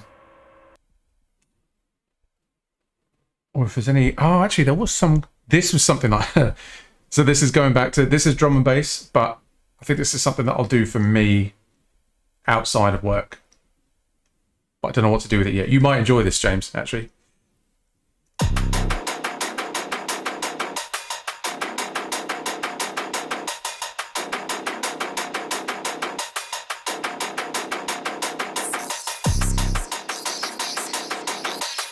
This is all super rough, by the way.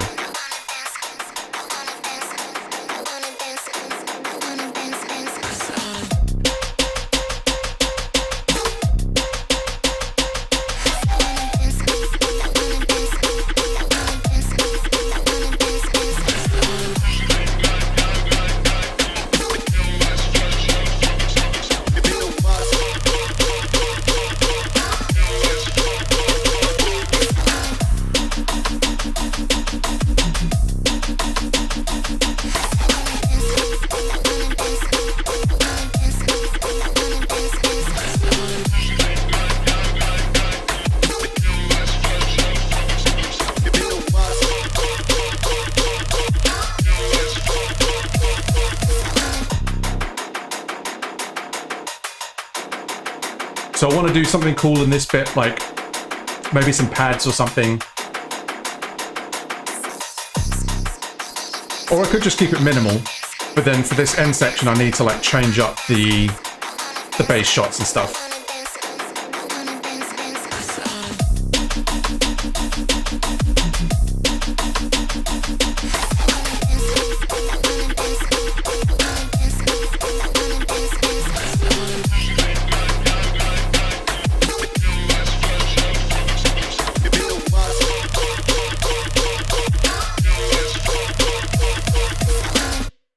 Well, yeah, I could just leave it like that. Bass shots, I'm going to be level with you completely. I am just sample diving. I'm not very good at designing those kind of sounds. There are a couple of spots where I've found like a good preset in something like Phase Plant or Serum 2, and then bounced it to audio. What I've found was, so I was watching... it was a Night Punk stream, actually. And not just his stream, but certainly his, because I really enjoy a lot of his music. And what I noticed was that there was just hardly any MIDI in the project. Like, even the drums were done mostly with audio on the timeline. And I don't know what it is about it. I don't know if it's just because you have more control over like the release portion of stuff and you can cut sounds off really quick. But yeah, I mean, just in isolation...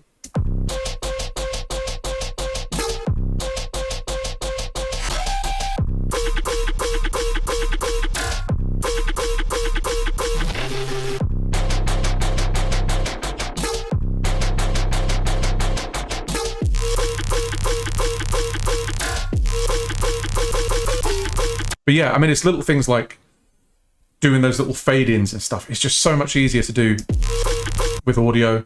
And I've also done a little bit of layering there and stuff. So, for instance, I've got this kind of rhythmic... I wish it would kind of figure out that I just want to listen to... And I think originally that was like, it was in a different time and I had to like quantize it. And yeah, exactly. Ableton's warp modes are really, really good for this kind of stuff. That's just like a rhythm, or was it a rhythm sample or a tear out sample? I can't remember.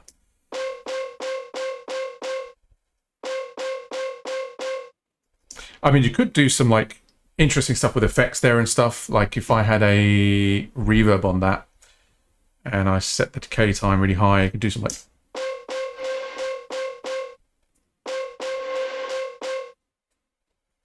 In fact, I kind of want to hear that now with the track. Let's see.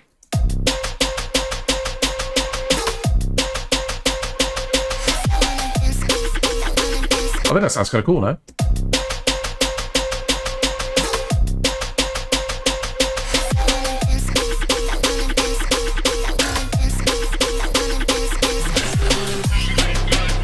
And then for the drums, can't remember what's going on there. I think I took a loop. Oh, no, I used individual samples. What I've been doing sometimes is taking like a breakbeat, chuck it into simpler, and then do like an equal part split, and then you can just play that across the pads. So this was a really good tip that I picked up from the Night Punk video, was that on his snare drum, which is this one, he had like a tempo synced reverb that was doing the kind of like slapback effect, but it just adds like another layer of groove when you've got that kind of upbeat. That it's very subtle, but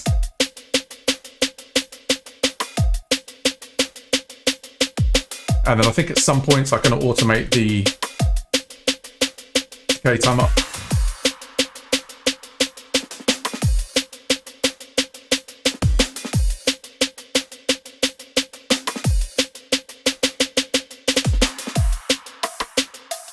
And again, I mean, even there for the ride. So normally I would do that as a MIDI part, but being able to cut that ride off exactly where the upbeat comes in.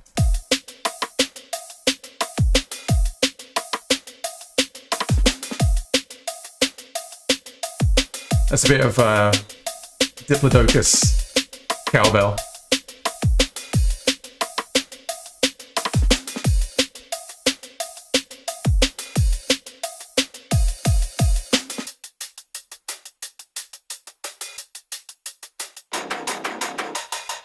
I almost wonder if guitar would work on that.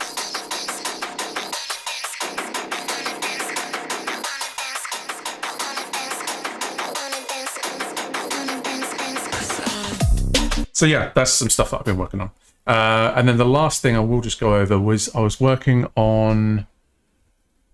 where is it now? Yeah, this thing. So this is one of the first things I did when I got the live... not live, the Push 3. Was kind of working with these MPE type sounds.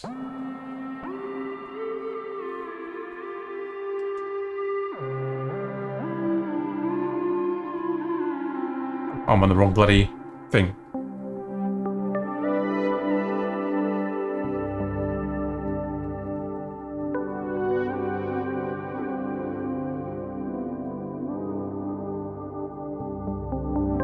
So, funny you should say that. Yeah, this ended up being a bit of like a indie game type sounding thing.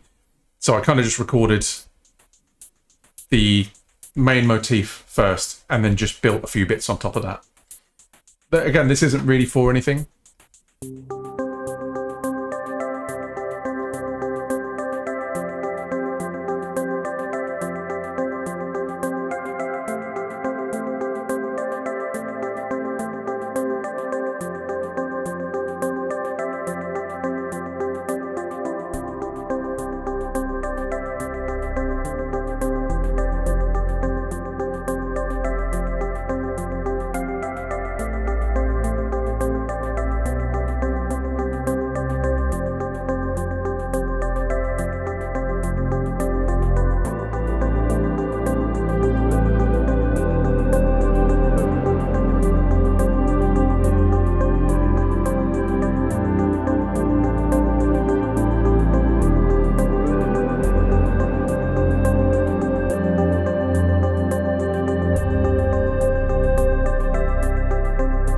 Yeah, exactly.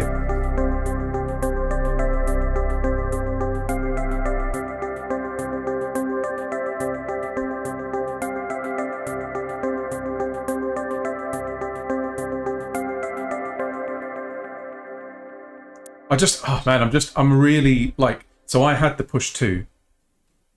And for whatever reason, I didn't use it. And I don't know if it was just because like, so I've got the, you can't really see it, it's boxed up at the moment, but I have the Machine Mark III, and I love the pads on that thing. Push 2, I always felt the pads just weren't quite there compared to the Machine, so I'd always end up using that, but then I didn't have the DAW integration that you get with the Push. This, to me, kind of feels like that sort of perfect middle ground. It's got that Machine feel, the pads are a bit more expressive. and I've got the full door integration. But what I'm finding with it is that I'm just coming up with like little bits. Like even if I just turn on for like 5-10 minutes before work or something, something will come out if I just start playing with the patch. And especially some of like the MPE sounding stuff. Yeah, it really sort of just... I don't know why this is playing random true crime music in the back. Oh man, anyway, I'm coming up on about 2 hours 40. It's very hot. I'm very tired. But yeah, it's been good to hang tonight. I've had a nice time. Got some good stuff done. I won't promise to be more consistent because it just doesn't happen. I'd like to do it at least once a week. That would be nice. It's just picking a night that works, or a night where I don't mind being tired the next day if I stay up on a school night. But yeah, thank you everyone that hung around and checked out the stream. I will genuinely try and get on some more because I do enjoy it, and it's a shame not to use all of this stuff. I just walk past it every day. I will just quickly see if there's anyone online that's doing. Oh, here we go. We can raid. Let's raid Josh. Raid Josh Travis. It's been a while. Start raid. Oh, it doesn't accept incoming raids. That's disappointing. Who else have we got?